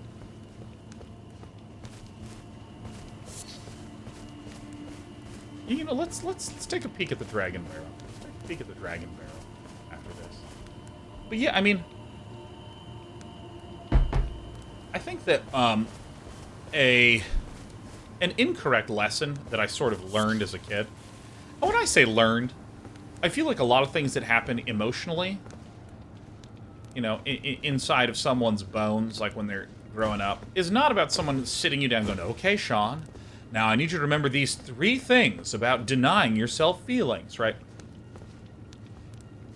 I don't think it works that way. I think it's like, you know, you have an experience, like, for instance, a thing that I learned as a kid, quote-unquote learned, is that if I had anger, I wasn't allowed to show it. Because I actually have quite the little hothead. You wouldn't think it, just watching me behave on air. But I have big spike, like, intense spikes of anger. I don't know if it's as much as the next person, because the year is 2022, I live in America, so feelings were only recently discovered in about 2016. Still very fresh, very new. But, you know, I remember as a kid getting really mad in, like, kindergarten and first grade. Like, I would be, like, playing with action figures, and someone would be like, ooh, we should do this. And I would be like, that's not how this action figure works! Right? I would just be like, ah! And, like, literally yell. So, you know, I had teachers, parents, loved ones, you know, be like, Sean, no. Don't do that. Talking to me the way I talk to my dog, apparently. No, Sean. Bad, Sean. Bad.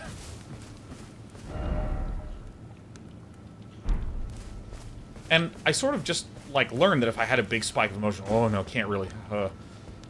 Oh, God. And I think that on one hand, there's some helpful skills. Helpful emotional skills that I learned here. I see. And there's the exit. Some helpful emotional skills I learned, which is that if I have a huge spike in anger, I'm actually just comfortable. I'm just okay. I can behave cheerfully as the next person while feeling huge anger. And that's actually an incredibly helpful thing. Because we're being honest, like, you know, you don't need to just go around yelling all the time. Expressing that all the time. And I learned a lot about the difference between the internal emotions that are going on and the expression of those internal emotions. Now, I think the internal incorrect lesson that I learned, was that it's not okay to be mad. So I used to get mad and think to myself, it's not okay to be mad. So we're going to do the second best thing, which is we're going to feel mad and behave in a nice way.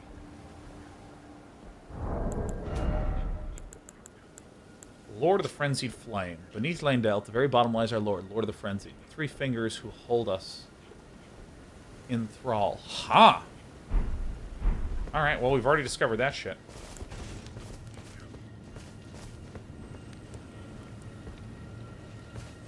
I learned, like, okay, well, you know, if we're mad, that's bad, certainly. But it's forgivable, as long as you don't express it. And now that I'm older, I actually realize...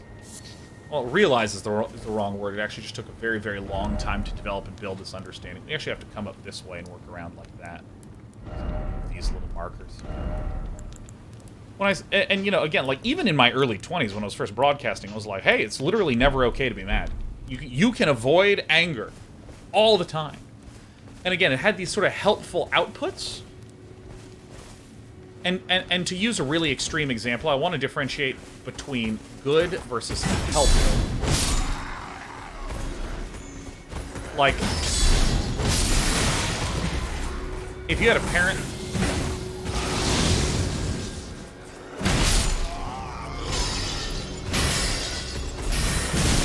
If you had a parent that made you run 20 miles a day, no matter what, that's kind of abusive to the kid, right? It's not a good thing to force your child to do things when they really don't want to. That, you know, could be, in a very literal sense, physically abusive, right? Like, that's bad. But if you're running 20 miles a day, it will make you good at running, right? And again, I'm trying to delineate between good and what the helpful thing was from that. Because, I mean, for instance, it is not a good thing to deny yourself feeling angry. Because I did this unhealthy thing, a consequence from it that I acknowledge I like is that I find a lot of happiness in a lot of things, right? A lot of, you know, look for the positive side in lots of things. I'm very good at de-escalating my own internal anger. These are all very good skills. I think I learned them in the wrong way. But I think as I got older, I started to realize that, for one, it's actually totally normal to get mad. Shabiri's whoa. Whoa. It's totally normal to get mad. In fact, sometimes it's even really appropriate to express that you're mad. Hey, I'm really frustrated by this. This is really bothering me. This is how people set healthy boundaries. And as time has gone on, I've actually felt like I've gotten way better at being able to understand the difference between being angry and doing harmful actions, or being angry and trying to mask that feeling. Frenzied cookbook. Trying to mask that feeling by, for instance, sadness. You know, things like this. And a quote that my therapist, that's from my therapist, that I really like a lot. She used the phrase, a gift wrapped in dirty paper. This is when you had a negative experience that you did not like, but there's something positive that came out of that you view as positive, and that's okay. It's okay. You know, the important thing that she stressed again and again, the important thing is that you feel like you are making a choice. And so coming all the way back, Mangoose, coming all the way back to, do I ever feel this sort of pressure? The way that I have tried to work on looking at it, the way I've tried to look at it over time, is that what I need to do is if I'm feeling pressure, if I'm feeling one way or the other, let me stop and be like, hey, what's my choice? What do I actually want to choose to do? How do I want to choose to behave here? Who am I? What do I want to be in this situation? And frankly, that's like way easier said than done. I mean, basically, we're describing the last 10 years of my life trying to figure out this sort of thing.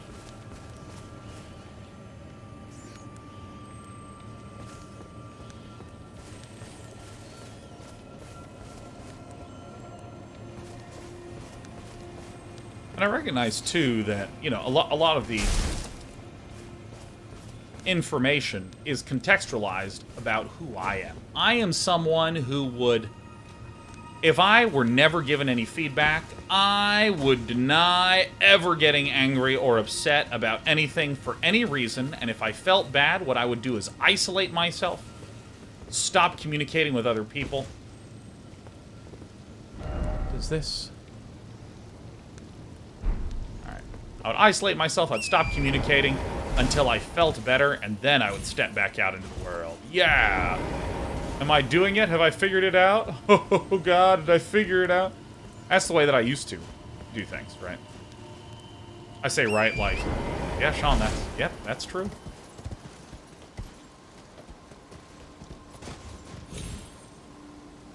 Really cool.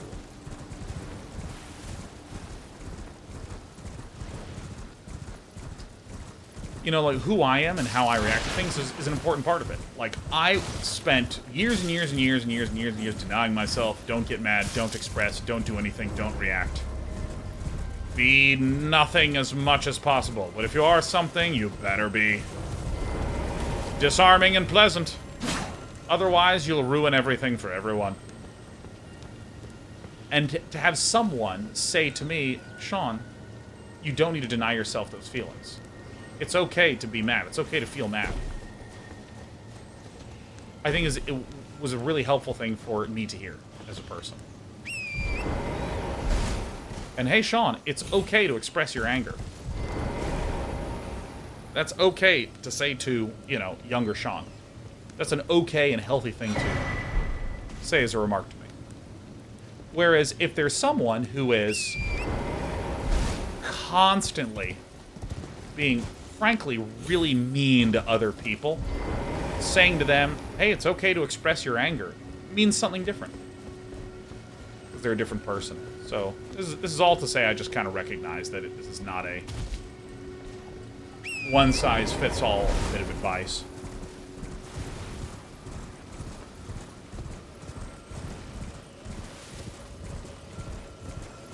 Come to me.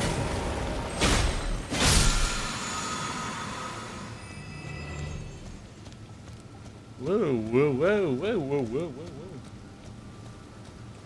So I mean, I look for the good in lots of stuff. I also get mad as much as the next person.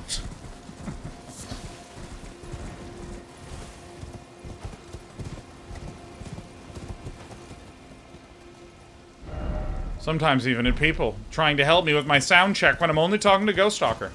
You've seen me get mad like that. When I was younger, if I raised my voice once on air, I would lose sleep for like 2 weeks. Quietly torment myself. You can never do that ever again. Oh. You're such a useless idiot, Sean. You yelled at someone who you're never going to see again, who's probably fine. You know, like... Hello. Lord Vike, it seems that you are no lord after all. Then where is he? Our true lord, the lord of frenzied flame. We beg of you, incinerate all that divides and distinguishes. May chaos take the world.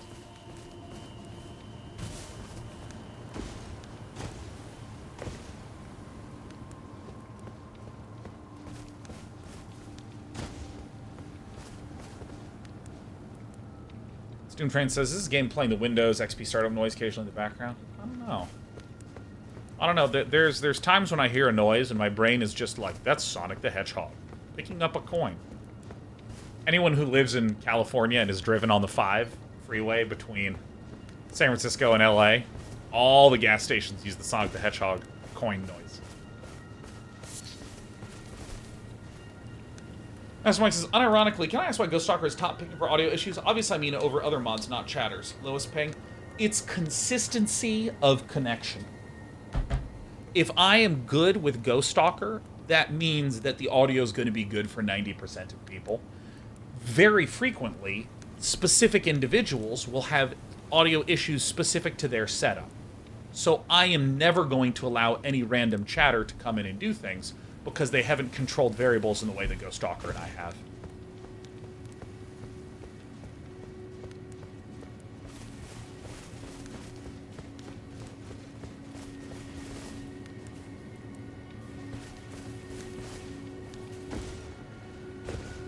Alright, let's see here.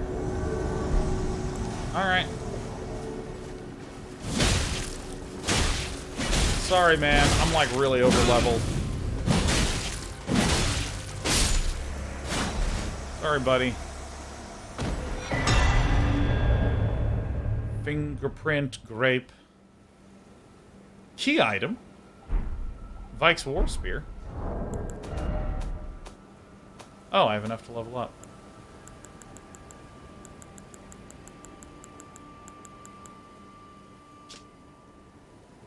Offered to the blind maiden, it will lead her to the source of distant light, allowing her to become a finger maiden. I know I've encountered a blind maiden. Ramutus is holy. I had big problems. Dude, we are like busted powerful right now. Don't you worry. Yeah, see, look, I got my little fingerprint thing here too.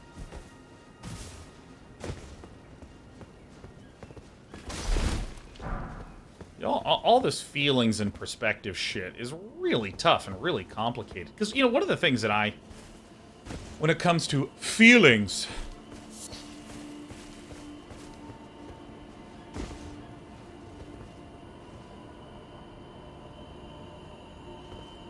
what just an unbelievable and spectacular view.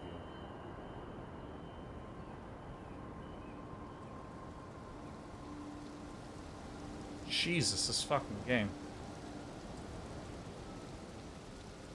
One of the things that I find really difficult when it comes to,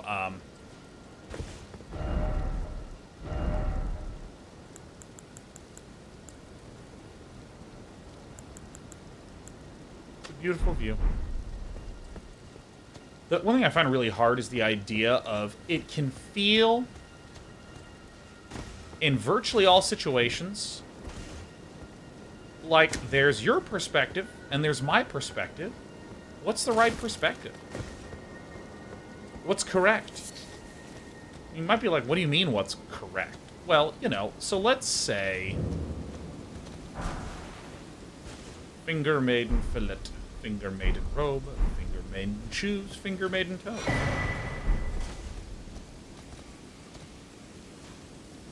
Not gonna do things yet. So, like, for instance, okay, here's a really good example. Let's say I poke you, and you go, stop it. And I poke you, and you go, please stop. And I poke you, and you go, dude, stop. Poke you, dude, Sean, stop. Poke you, Sean, stop. I poke you, Sean, fucking stop it. In that moment, I could be like, dude, you don't have to yell. You know, like, you really need to figure out a way to communicate to me that's not so harsh. So, like, in my viewpoint, since we're talking about anger, this is what made me think of this example. In my viewpoint, it's really unfair for me, the poker, to not acknowledge my participation in it's not that I caused you to be raising your voice. I didn't make you raise your voice, but I did do a type of behavior where you were trying to set boundaries by saying stop. I was ignoring you and not listening. Okay. I was ignoring you and not listening, so you raised your voice so I could hear. So when I say the two sides, the two perspectives, is it the case that I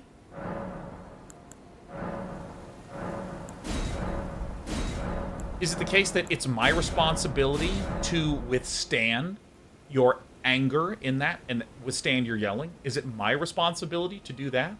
Or is it your responsibility to communicate more calmly in a way that better lets me hear what you're saying and doing? Like, what's the burden there? Is this person alive? No, yeah, I thought I picked up all your stuff. And I think in that specific example, most of us would say, man, that is, that's a classic manipulation, where you are offensive to someone 10 times in a row, and you're disregarding their boundaries. And when they finally escalate, so that way you'll listen, you fault them for the way in which they presented it. Right? I think that most people would describe that situation as such. And this is just, anecdotally, it seems that way. This is not like hard research that I'm stating. This is just like, oh my god, I'm fucking dead, aren't I? Uh-oh.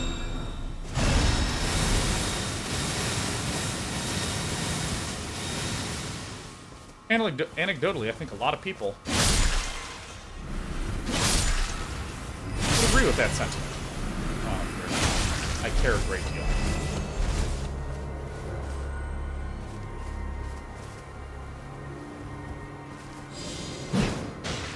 But then there's other situations where things are a little more ambiguous, I feel. Staggered on the 4th?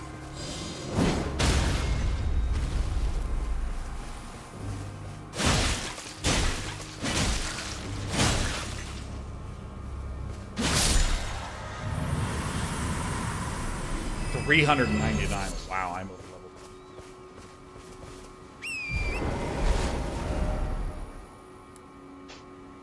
I think about this in a lot of situations where it's like, whose burden is this? Whose responsibility is this? How do we sift through this situation? How do we identify what's right? And I started with the one of the poker, who then goes, dude, whoa, you really shouldn't communicate in such a harsh and shitty way. I mean, come on, man. I think about that because I feel pretty internally settled on this, that if you're giving someone a lot of pain and a lot of frustration, and they have communicated to you ways to stop causing that somehow didn't register, you got to accept that you participated in the harm there, as opposed to just going, well, dude, you need to relax. It always has to be about me and my feelings being communicated to in a way that feels good. I don't know why I always talk like this, but I do. Bro. Oh, look, it's a graveyard. Nice.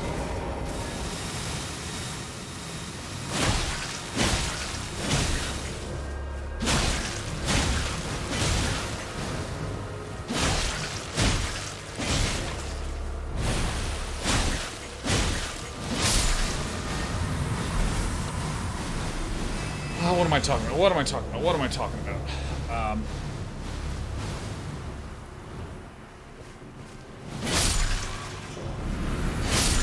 This is all to say, yeah, I think that, I think about these kind of situations a lot, because I feel like they happen a ton.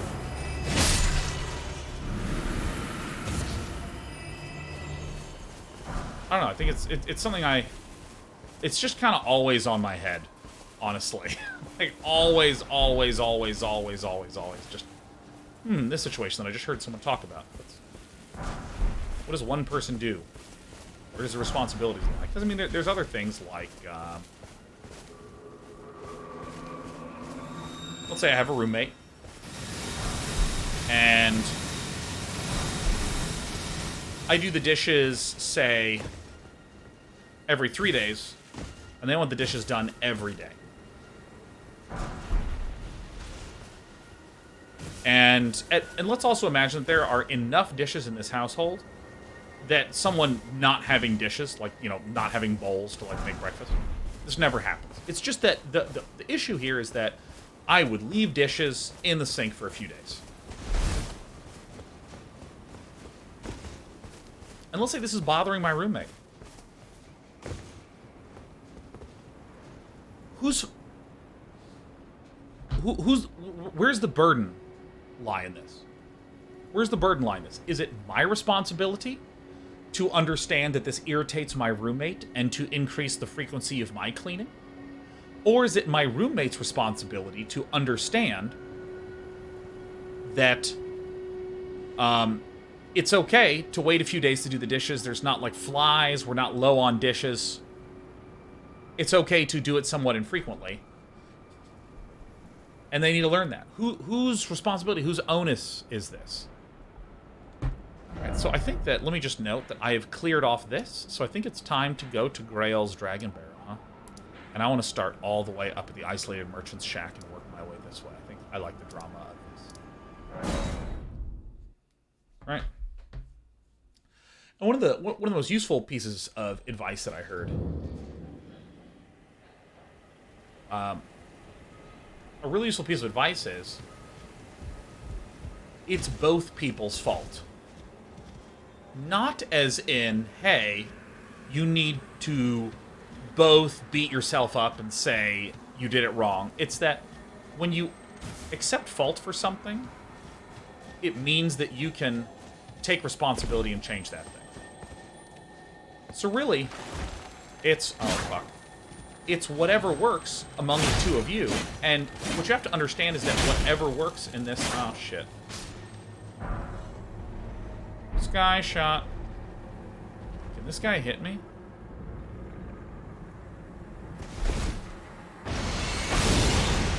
Sick. I like that. I like that it's both people's responsibility. Because then I could say, hey, you know what? Listen, I know it bothers you. I'll adjust my behavior. I'll clean it more regularly.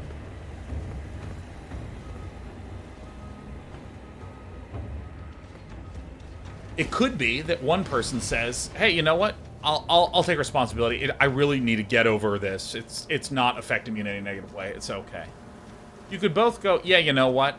I actually think that we both care about living our own ways, and we should be responsible and just live with people that are more aligned with us. Let's see if I can actually kill these guys now.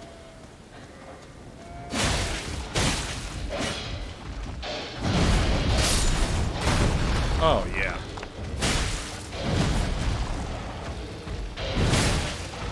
Hi. Oh, I'm so much stronger than when I first fought these guys.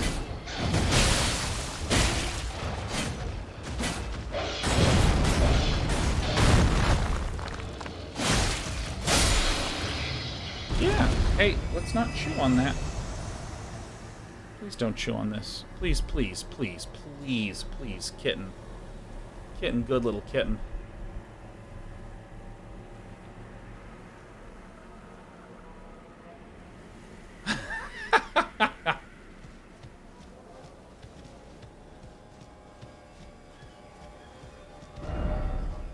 We are actually strong enough. Hooray. Yeah, I mean, I really like this formulation of, hey, it's both people's fault.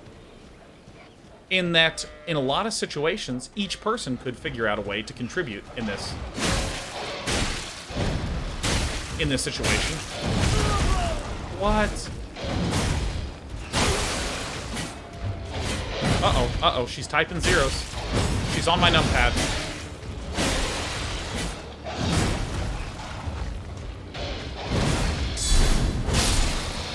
Alright, this was a message in chat from Despy, everyone. Yeah, you know, let's rub that tummy. Let's rub that tummy. There you go.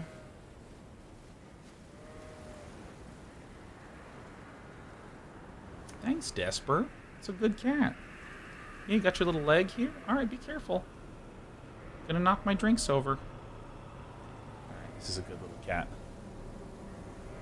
Oh, she's right by the microphone. And I can feel there's energy in the cat. Despy! Hey! Yeah, did you fucking hear that? Desper! Oh, don't chew on the microphone. Don't chew on that. Yep, you're trying to get on my hand? Okay. Did you hear that little...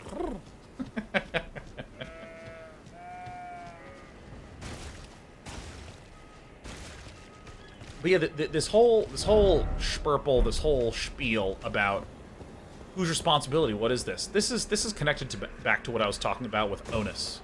Whose onus is it in this dishes situation? How does one take and manage onus? Whoa, whoa! What? That is forced bullshit.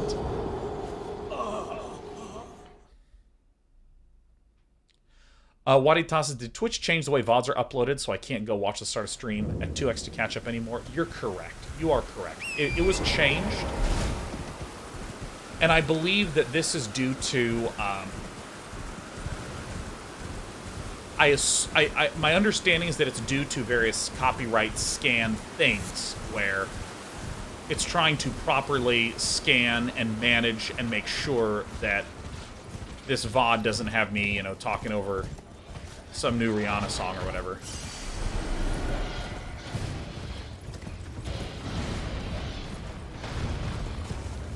I want to see, is there anything over here or is it just space? Is this just open space?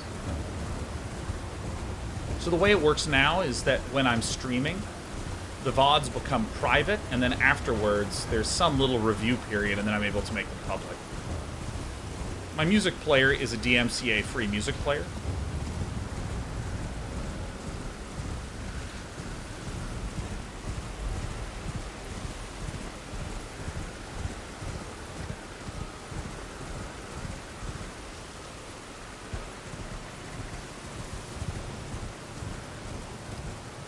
Yeah, I think a lot about this sort of onus discussion, you know, like, whose onus is it to handle the issue, to fix the problem, to address the behavior?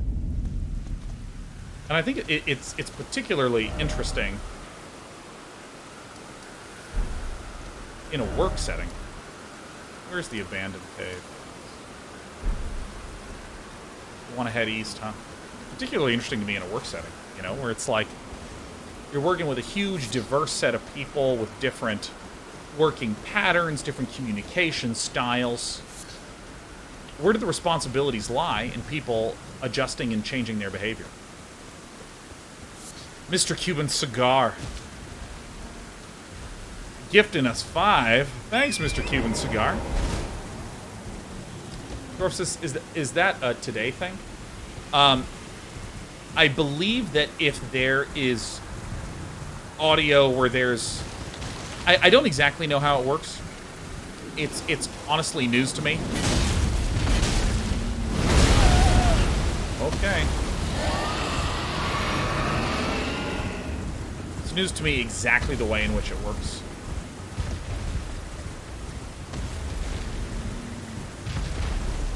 But, you know, for instance, there are times when it's like, we have flagged this as potential copyright music. And I look and it's like the Magic the Gathering menu music.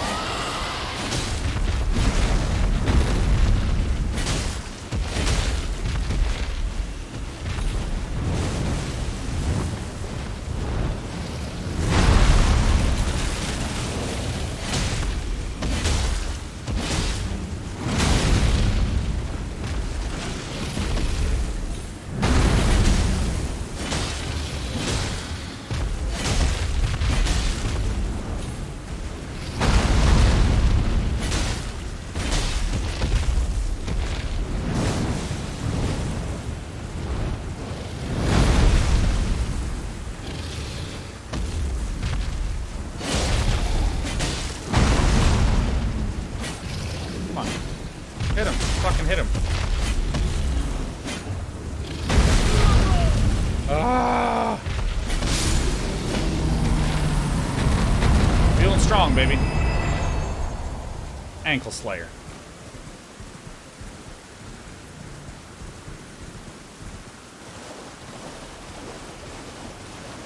My name is Anklebert Humperdinck.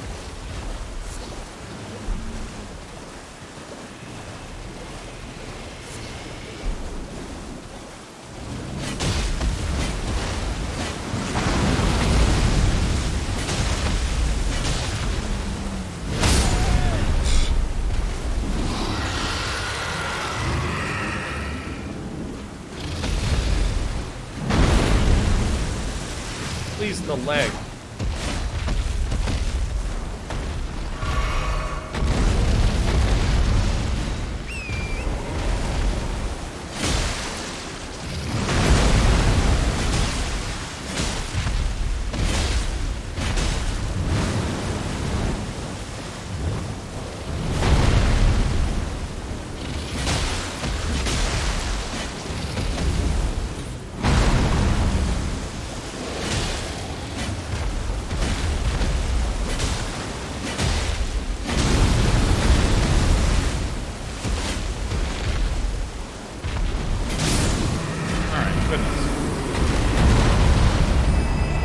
my goodness, there we go.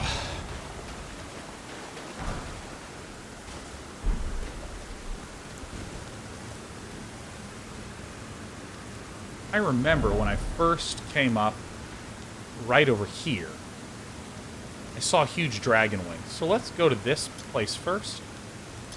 And then let's go to this area second, shall we? Nice. Down like Estelle. Oh my god, Flame Seekers. I thought it was beautiful. Absolutely beautiful. And I love just how alien it looked. Ah, yes, this is the way that I panic ran before. Another wall of cinder.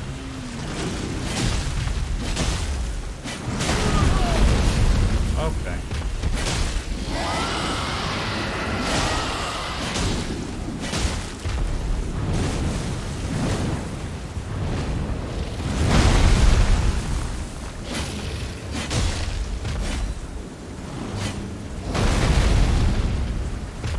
Why is it not targeting the foot?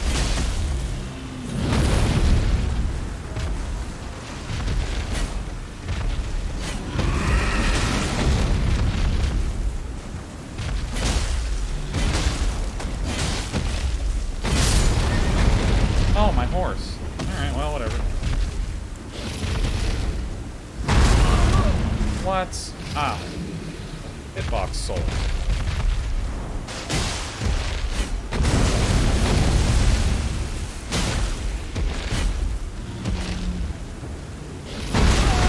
Oh, this fucking game sometimes.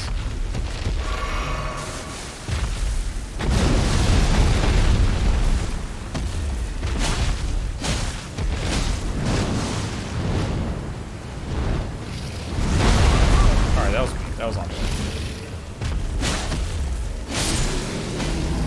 Okay.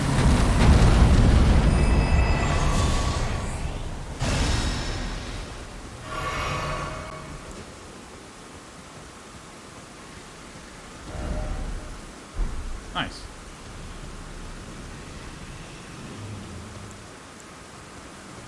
Here we go. Here we go. Dude, Aurora Beam, you also watch Severance? Hell yeah, that's what I'm talking about.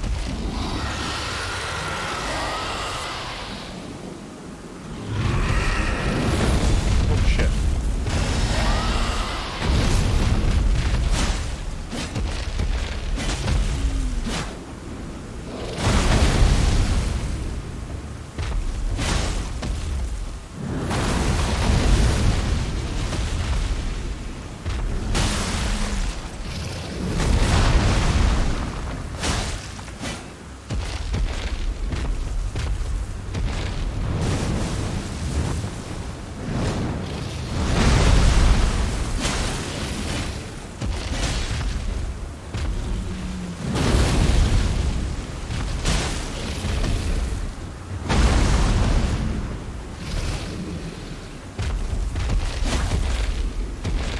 Oh my god.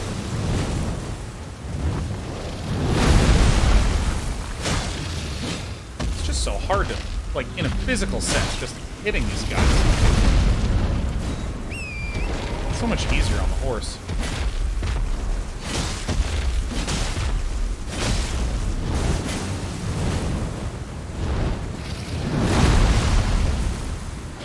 Yeah. Yeah. Oh, my horse. Damn.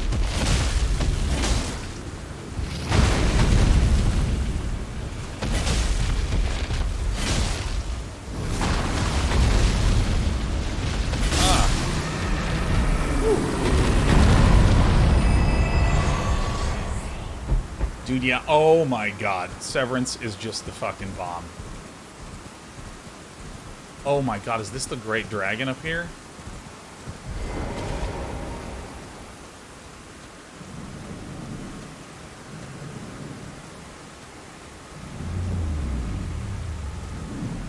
Holy shit.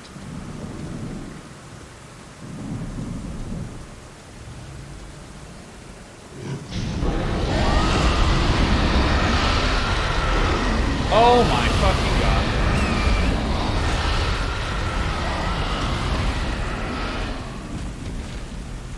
Okay.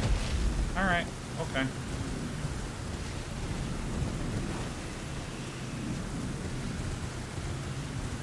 Didn't even notice.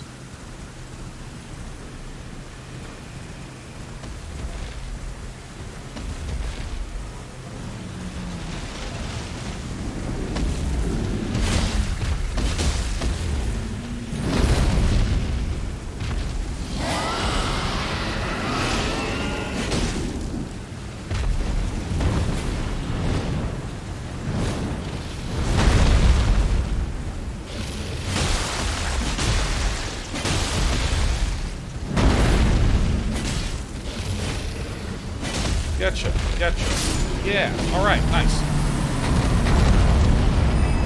Whew.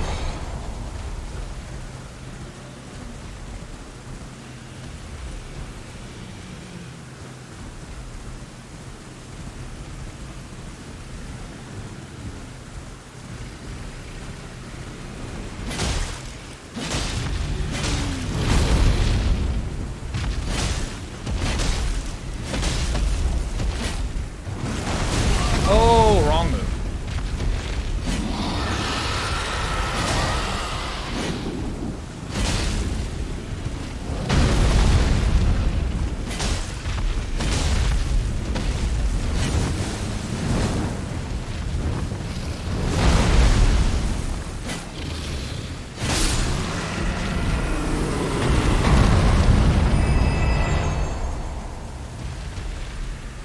I mean, does this guy keep producing dragons? Why are there so many fucking dragons?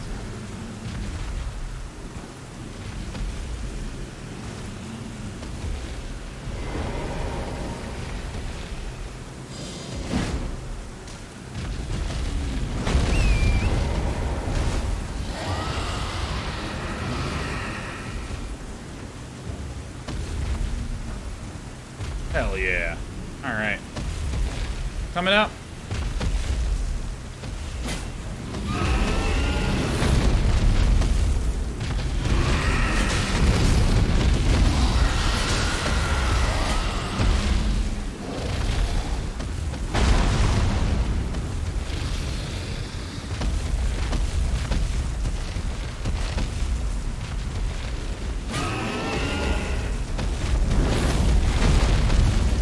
I don't think I've seen that before.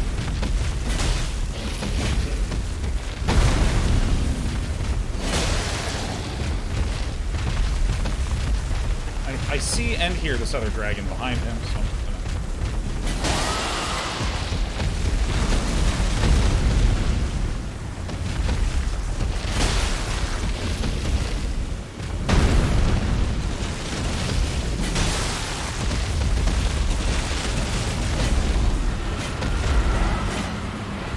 Okay. Ah, it's stressful.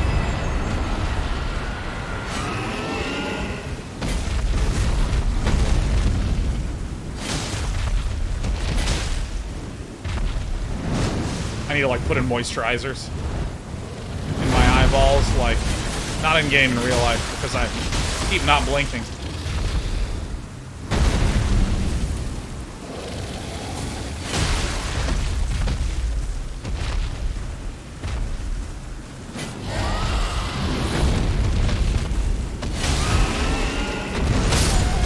Oh shit! Fuck.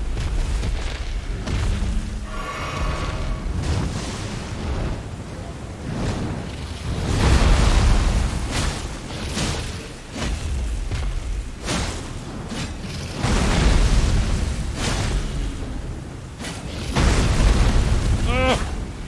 Fucking hit him! Woo!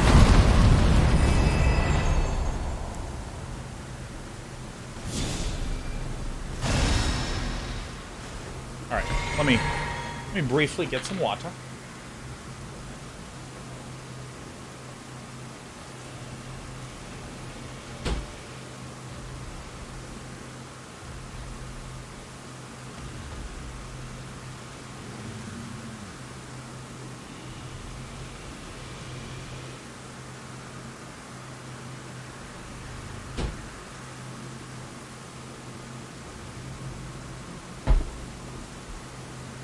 Ba-da-da-da-da-da-da-da.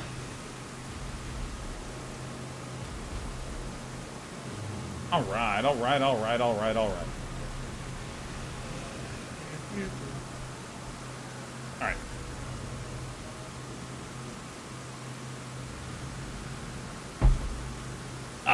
Alright. Yeah.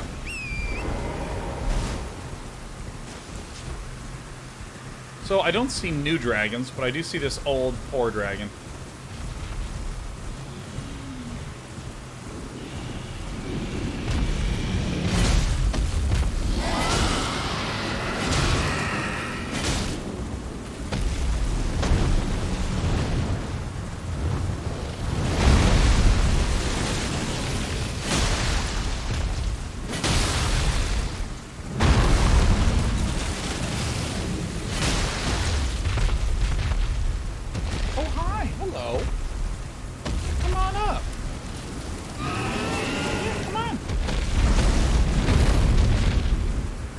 Sheriff. Yeah, there you go. Hi.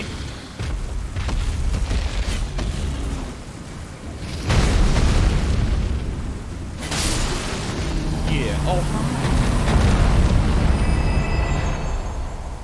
hi. We have the great dragon sheriff. All right. Did you want to?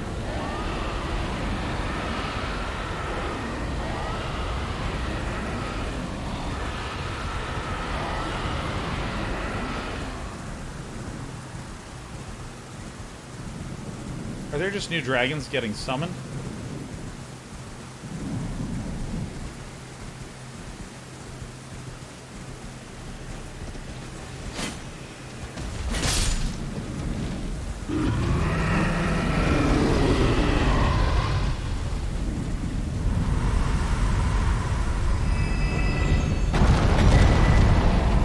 Five dragon hearts? Holy shit. I think that it was losing health or something?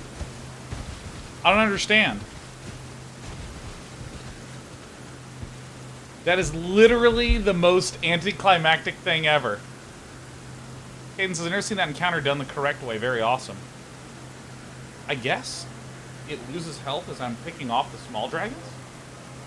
Okay, do you not want to go up? Okay, that's okay. I think she wants me to cross my legs. Alright, there you go.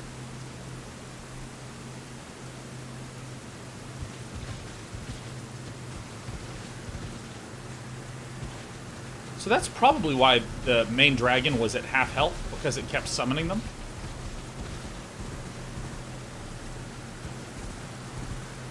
Huh. Awesome. Hell yeah. I didn't realize that it was taking damage while that was occurring, but I mean, that's... Because it kept screeching and I kept going, are there more dragons happening? Are there more dragons happening? So it's just slowly picking off these dragons one by one. I guess the answer is yes.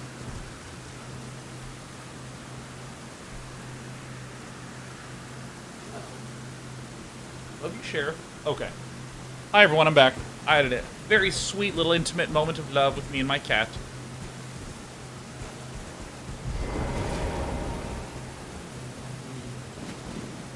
Oh, shit.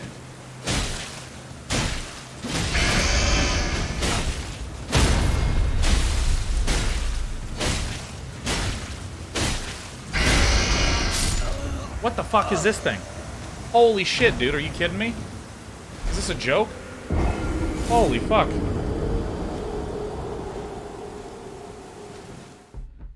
But yeah, no, the dragon was super... I mean, it's like super thematic, right? You have this entire swamp where scarlet rot is spreading everywhere. You see it just coating all the fauna. Oh, you're fucking shitting. Alright, fine.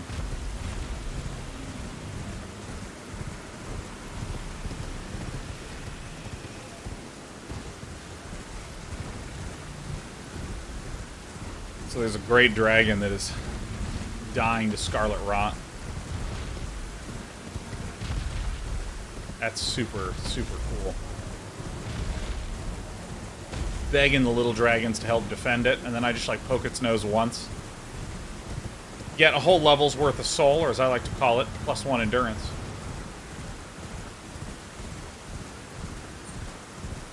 Area seems less rotten, though. Yeah, I mean, it's these walls of cinder, right? It seems to be implying that there's this great wall of cinder, this fire that's used to try to, like, create a barricade from this endless spread. As it turns out, the rot coming all the way from Raya Lucaria, huh? I mean, that's the real fucked up part.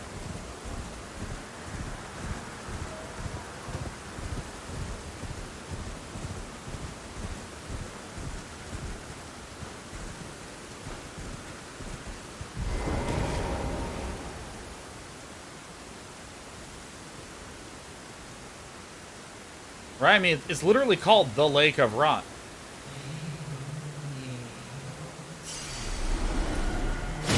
Oh, shit.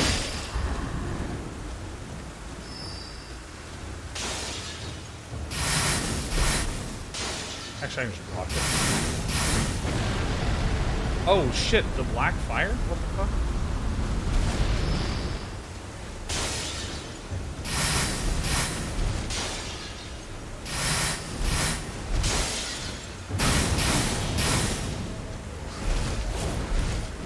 Oh shit, you fucking asshole game! You fucking asshole game! Jesus. Jesus, Jesus, Jesus. Yeah, I mean, if I'm understanding correctly, you have these underground areas, like Noxtala and Nokron, seem to have... They seem to be some different group than the overground areas and enemies. And deep underground is where you actually get access to the Lake of Rot. So I wonder if that's part of the storyline. You have these...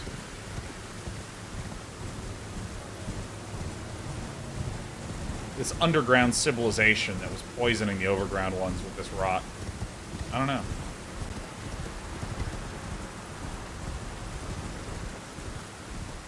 These harpies are fucking good, dude. Dude, Caden, yes! When you go underground and you get to see the Shifa River Valley for the first time. Oh, shit. Does anyone know how to pronounce Ainsel? Because I know Siofra is actually pronounced Shifra. Thanks to one of you explaining that to me.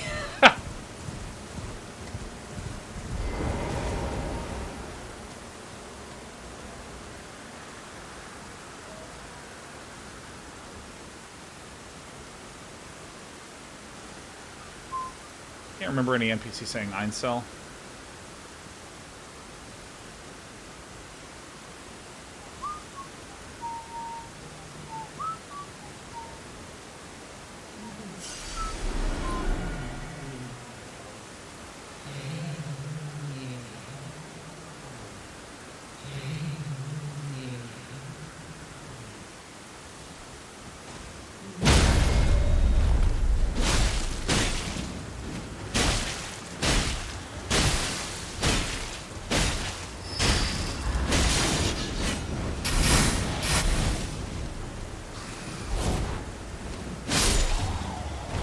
We've beat the game!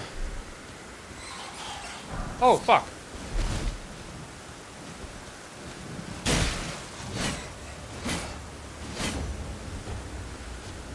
Loser. Alright, casual 100,000 souls.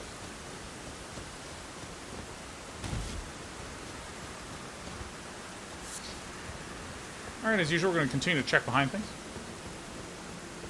Go ahead and continue to check behind things.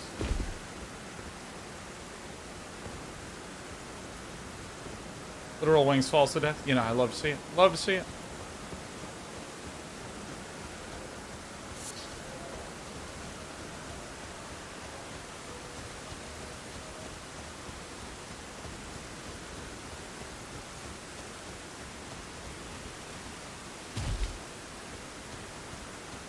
Hell yeah.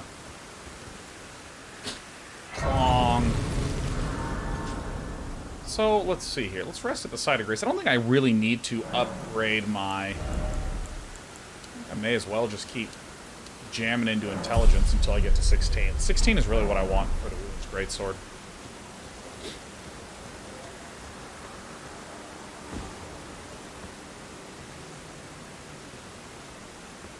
Alright.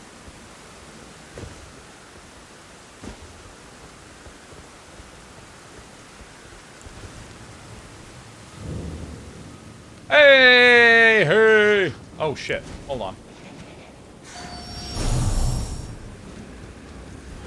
I wish to see... Hey, I know where this is. I mean, I know it sort of implied that this was here. But look at the key items. The Dectus Medallion, the right half is said to reside in Fort Farrath, and the Dragon Barrow far to the east. Yeah. Oh, what does the shield bash look like on that? Ah, oh, that's right. We should really do that.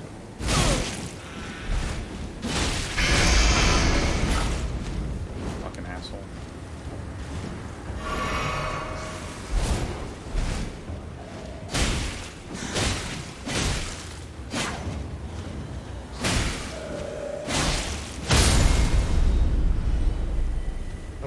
Wrecked. Hell yeah. Alright, let me turn on my LED.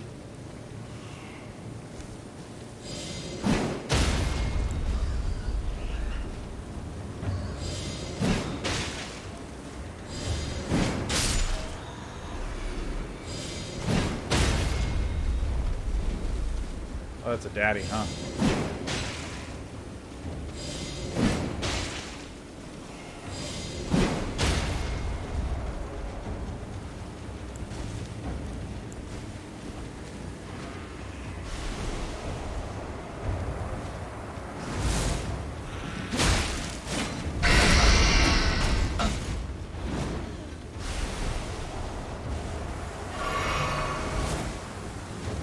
Poison's fine. Oh, I dodged, you asshole. Jesus. Jesus.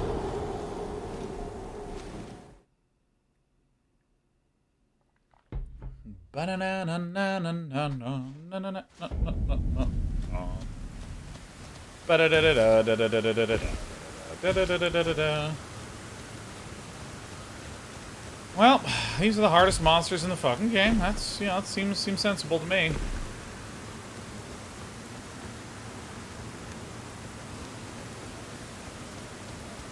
Jeez, these harpies are hard. Ew. Oh.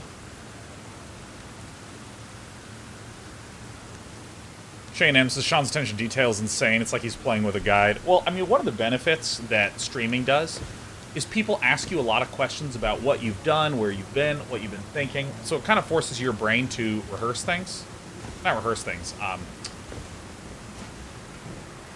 You know, it's kind of like studying by repetition. Oh, there's a cat hair in my nose. Review, there you go. Thank you. There's the R word I was looking for.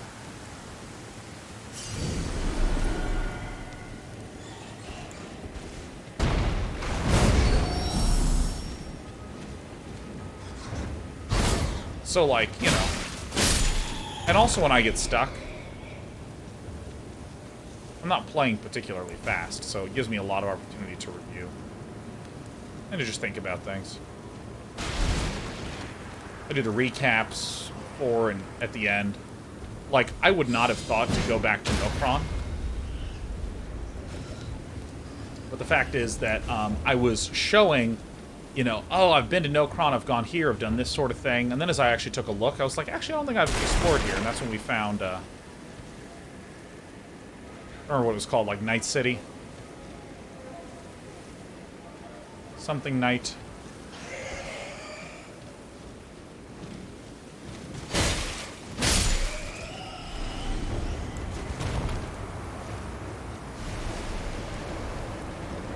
Poison's fine. Not Nookstala. It's the place inside of Nokron.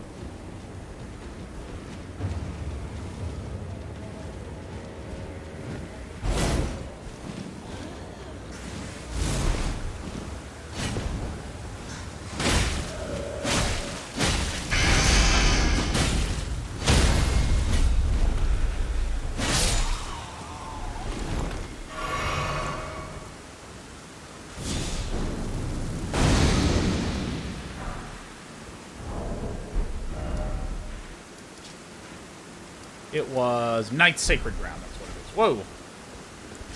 Yeah, I found that. Like, I would not have done that unless I had these opportunities to just keep reopening areas, review them.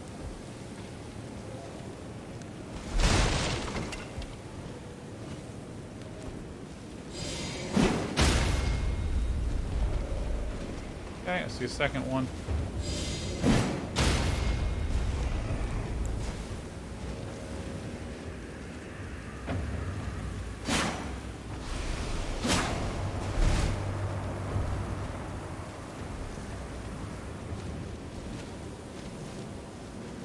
Yeah, I'm gonna do this fucking slow. These guys do a lot of damage.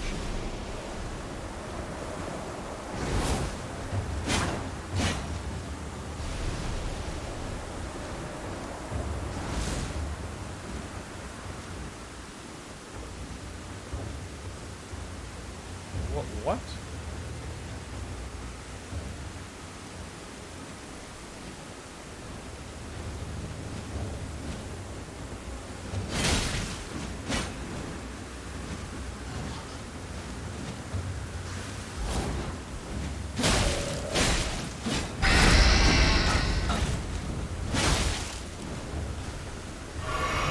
I don't know what that ability is, but it is ridiculously high damage.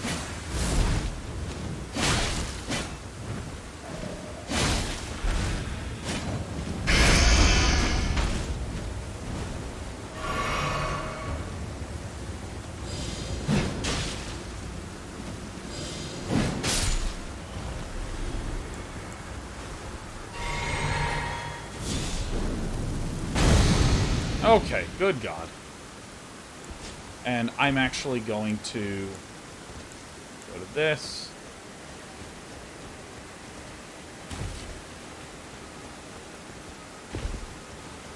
Oh. Does gravity magic work on these? I can't cast fucking anything at all, dude.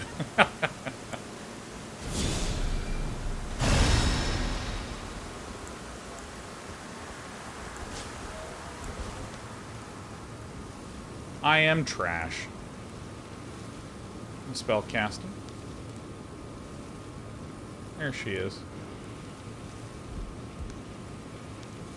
These are just regular guys, huh? Yeah.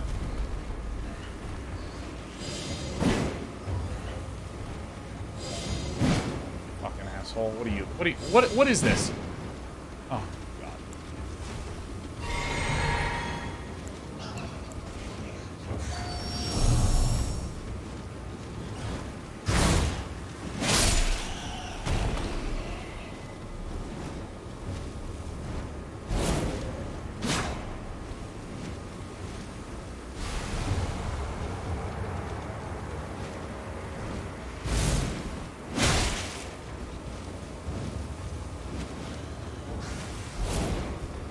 Oh, hit him.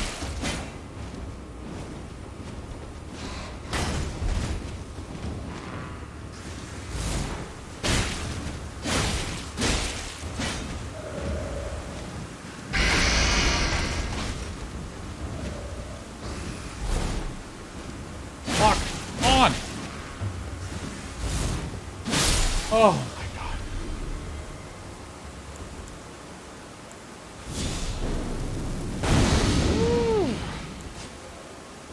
IMAS says, you can't cast a spell. How do you have us all spellbound? Oh.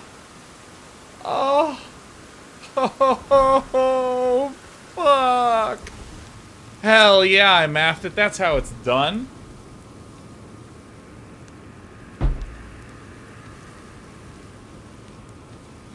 I'm sure there's a shitload of these in here.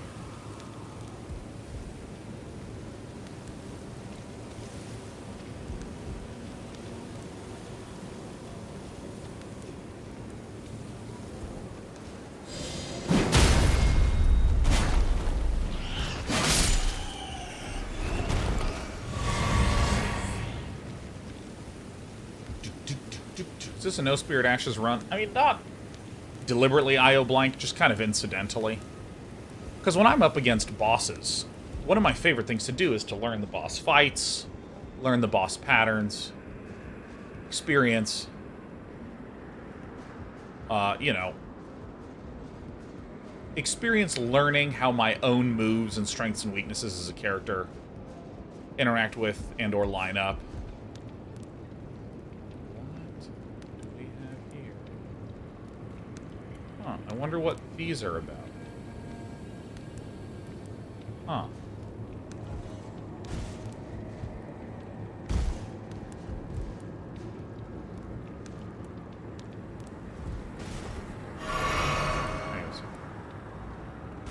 Yeah, I really like those fights, and we haven't hit a fight yet where I've been like, man, I have not discovered a way to beat these. Let me go get Spirit Ashes. And this is, I think, one of the real brilliancies of the game. And I've used this term brilliancy a lot, but, you know, if you watch chess videos, they use that term a lot, so, you know, there it is. I think a real brilliancy of these kinds of games, or excuse me, these kinds of tools in this game, is that you really do get to kind of play around with the tools and discover deck this medallion, right? You really do get to kind of discover for yourself what mode of gameplay works for you. And I really, really like that. And I think that I want to do like a Spirit Ashes.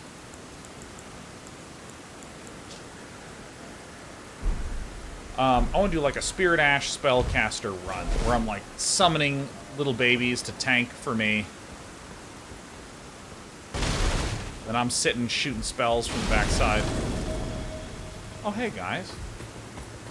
Now, are these the Invisibloating warriors?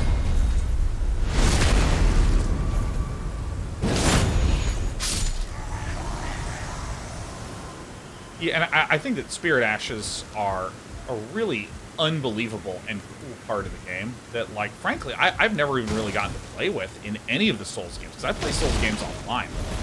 So I can't, like, summon my friends to fight with me or anything. Oh!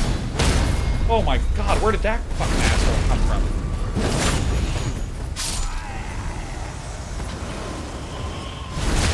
Oh my god.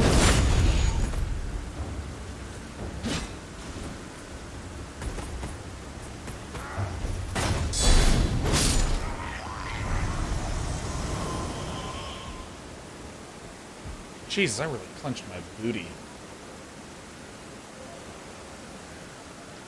Says, I feel like these systems are Miyazaki's response to the difficulty discussion. He didn't want to alienate the hardcore crowd with the difficulty setting, but wanted to make the game more accessible for new folk and people that bounced off previous games. Yeah, I mean, I think that these are... It's kind of like...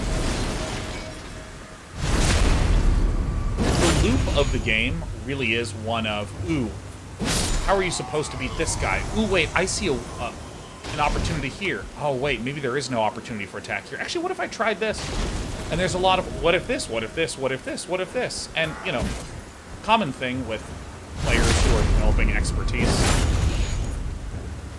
Expertise in a lot of different fields is about the suddenly very small things feeling like big things. You know, like a tennis player seeing the way that a certain opponent is shifting the weight on their ankle. They see them shifting to one leg and not the other, so then this lets them get a sense of where they're going to be serving. You know, and when you start someone off, you're just like, here is how to do a forehand, here is how to do a backhand, right? Like, so I feel like if you've been playing a ton of Souls games, you're looking for you've already been tuned to look for some of these small twitch movements and angles and reactions in, I heard a thing. Is there a way to get up here, actually?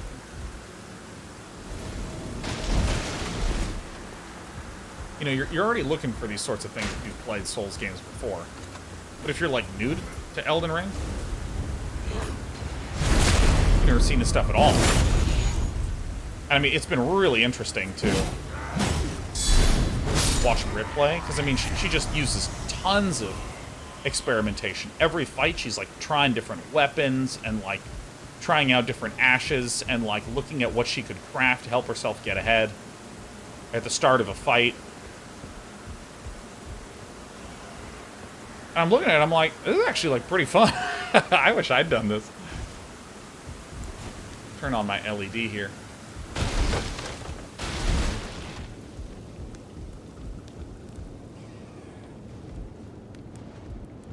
I hear you. I hear you guys.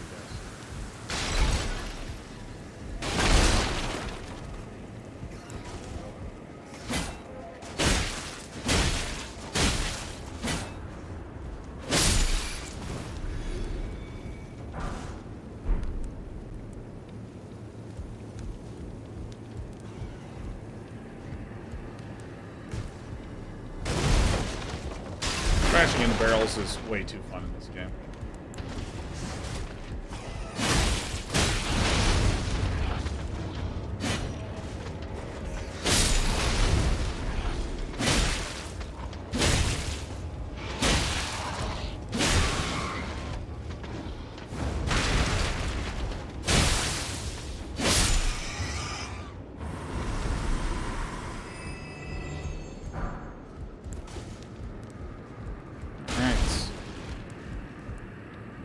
Excellent.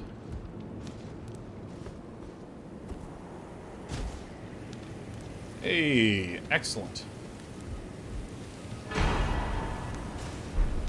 Radagon's Soar Seal?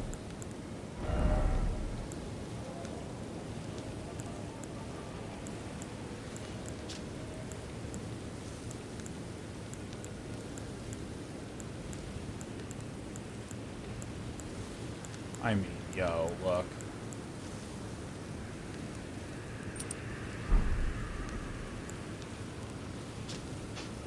You love to see that shit. I think this is what I want.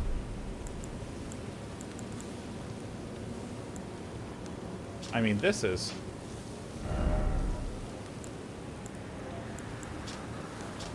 so let's switch display mid. Yeah, I mean...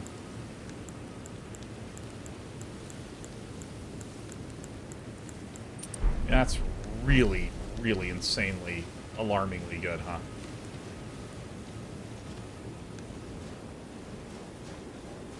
Yeah, Dorf says, if there's one thing I hope other studios copy off this game, it's the idea of systems-based difficulty as a design philosophy. Yeah, I mean, what the fuck? Why are you fat rolling? Really? Really? A single 0.6? Look at this. This puts me to heavy load. Are we joking me? Are we kidding? Oh my god, look at this. Literally, this weighs 0.6 and it's just too much. I'll faint if I put something on that's 0.6. Yeah, Dorf, I hard agree on your assessment. I hard agree. I think that another game that I think does this really well is Dota. Where, hey, here is a particular problem in the game. And now, so, like, there's something that, if any of you ever even designed something as simple as a board game. Ugh. Dark Hollows, I think if you start focusing endurance, you won't fat roll. Maybe this really should be the moment at which I begin to consider some endurance, you think? But, you know, if any of you ever wind up even designing something simple like a board game... Oh, shit, not that. Not that way! You'll find that the experience of designing a game can feel a little bit like the experience of playing a game. There you are. Oops.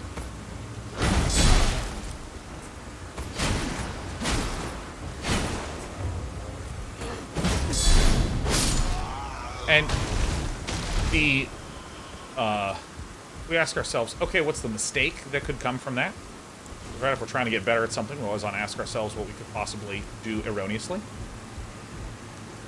The mistake that could emerge from this is that you look for the joys of playing a game as you are trying to design the game. That's what I mean by this.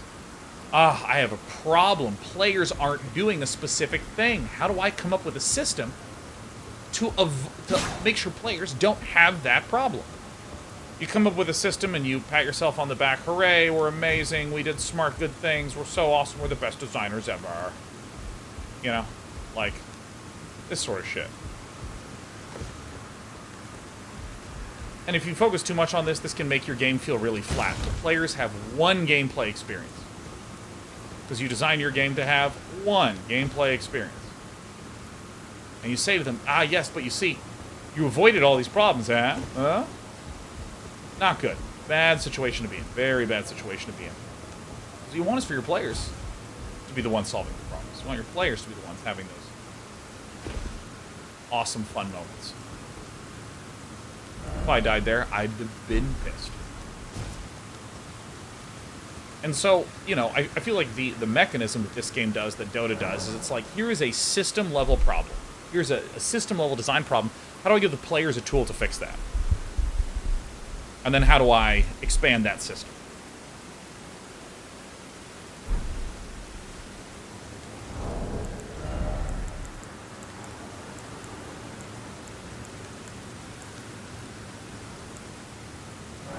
How much does this give me? 8K? Yeah, we just don't have enough, huh? So, like, in Dota, there's a thing where, what's a mechanism that makes the game go on, or prevents the game from going on forever? What is a mechanism that prevents the game from going on forever? Well, in Dota, when you die at the start of the game, it takes you maybe 3 or 4 seconds to respawn. And I mean that literally. You'll die, and 3 seconds later, you're back to life playing. And that time increases. By the end of the game, when you die, it takes you like 120 seconds to respawn. So we can imagine the following system-level problem. Ah, man. Now, it's way too hard. In the late game, you make one mistake, and then the game's over. And that can feel so frustrating. But if you made the respawn timers less severe, maybe they cap out at 45 seconds, you'd, again, encounter this. You'd encounter this inverse problem. Where, man, alright, well, now the game's not ending. So what do? Well, in Dota, you earn money to buy items. And you have the ability to spend an enormous amount of cash to instantly respawn. And that's called a buyback.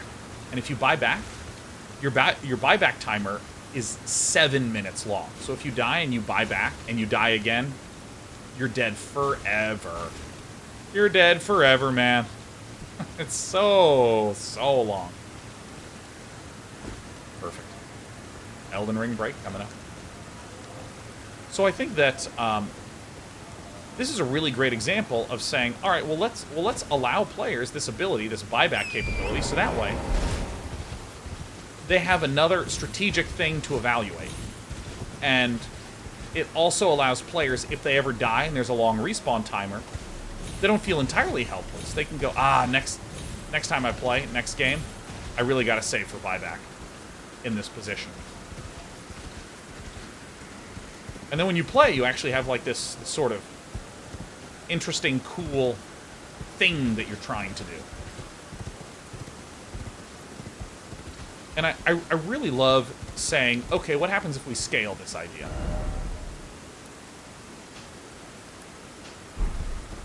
What if we just, like, keep giving you tons and tons and tons of tools to address things? Oh, there's a problem? Let's give the player another tool. We're having another design problem? Let's give the player another tool. Hey, we're having another problem. I feel like you wind up with something kind of like the way the systems in Elden Ring play. Man, summons are really fun, but if players don't have an internet connection, you know, maybe there's someone like me that doesn't want to pay extra for PlayStation Plus.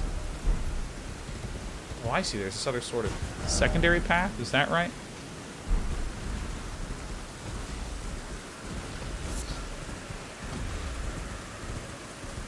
Don't do that. That's fine. Players can kind of wind up, oh yeah, not doing this summoning an ally for help thing in multiplayer that's so fun. What do we do about that? Oh, we're going to create the Spirit Ashes system.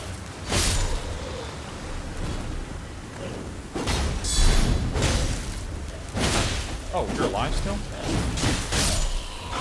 Fine, poison.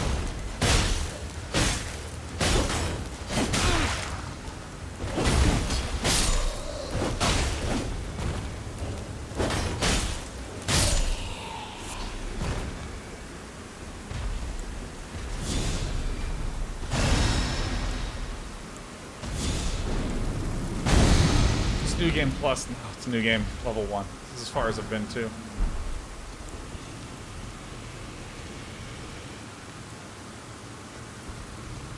We are thorough explorers.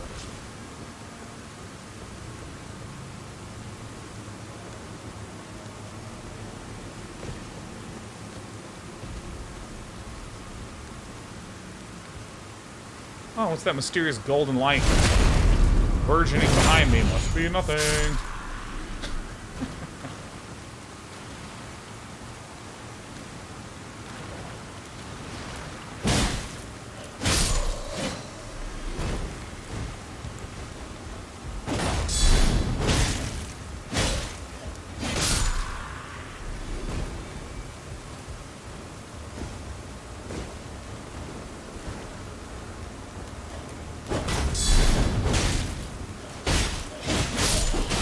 What the fuck? It's hidden.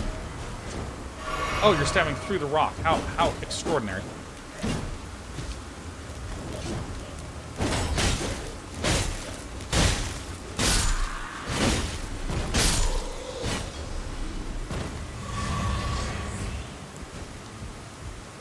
There's a lot of these little guys.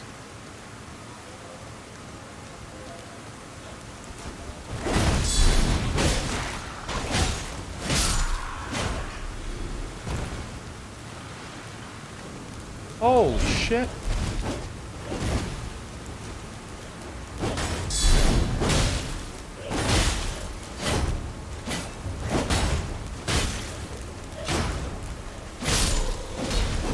Thank goodness.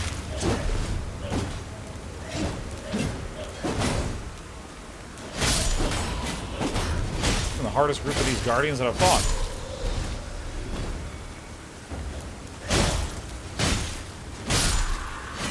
Dollar D Sheets is imagine having George R. R. Martin write the story also helps in sales. Dude, it certainly helped with some of the sales. Well, because I mean, there's two kinds of sales help that someone like George R. R. Martin would provide for this. One is, oh my god, George R. R. Martin actually wrote something? I say that tongue-in-cheek, because if Game of Thrones Season 8 is any indication, you really can't rush that story. Take your time, George. Take all the time you need to finish Song of Fire and Ice. Feel no pressure from us. But anyways, George R. R. Martin is an astonishing writer. Just so good. Unbelievably ridiculously good. And because of that, there's the marketing side. Ooh, George R. R. Martin? Oh my god, he wrote something? Oh my god. I gotta see what he's been up to. Kind of going left and right to see if there's any more of these guys.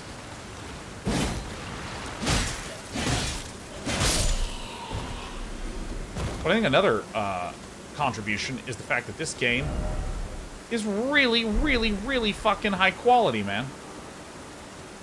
And like one of the contributors to the quality of that is George R. R. Martin's writing.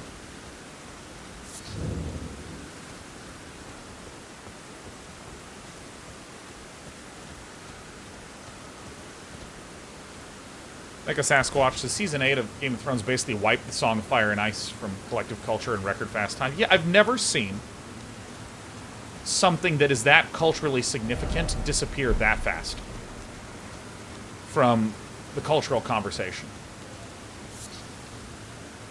And I mean, Breaking Bad ended in... What was that? That was 2009 to 2015, I want to say. People still recommend that show all the time.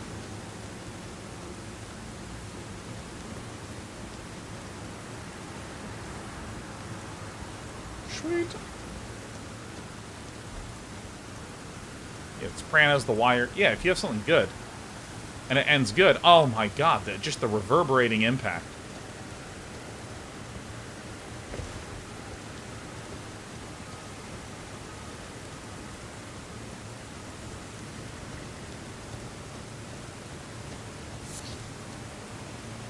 Is there nothing here?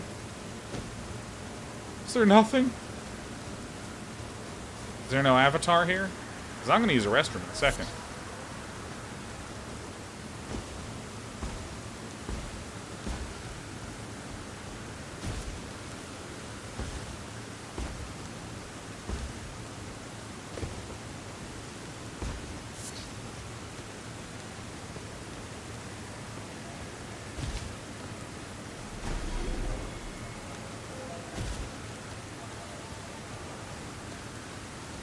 I also need to go down that path and see what's there. Oh, there you are. Hi.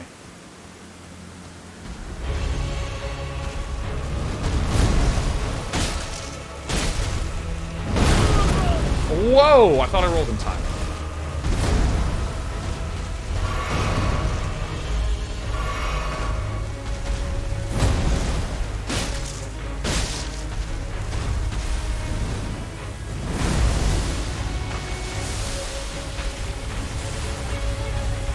Holy shit, dude.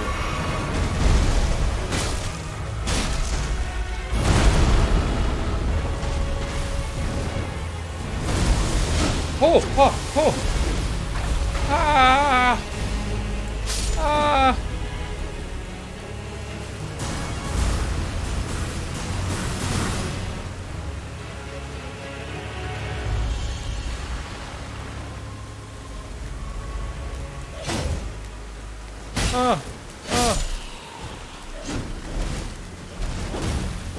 There's so fucking many of them. So many of these bastards.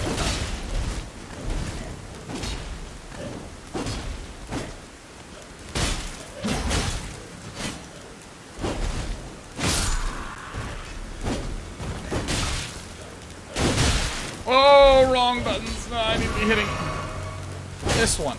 This one. Oh! Fucking everywhere. Stab, stab, stab, stab, stab, stab, stab, stab.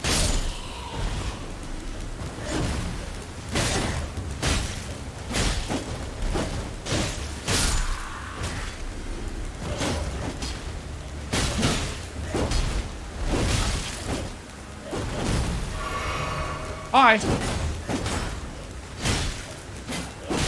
Fuck, fuck, fuck. Dude, there's like 1,000 of them.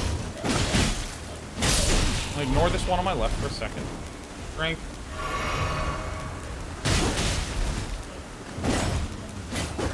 I hear a dragon behind me. But I now know how I'm gonna go through this area.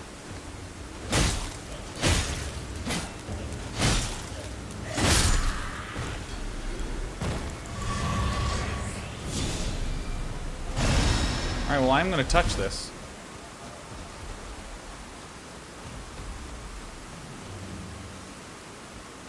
Jesus Louises.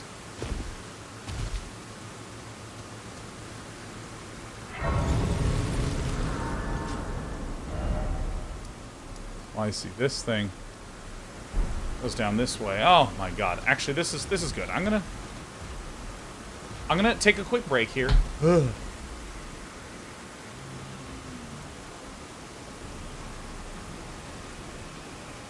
But yeah, man, I mean, I genuinely think that, like, George R. R. Martin's writing in this game allowed it to hit a quality bar.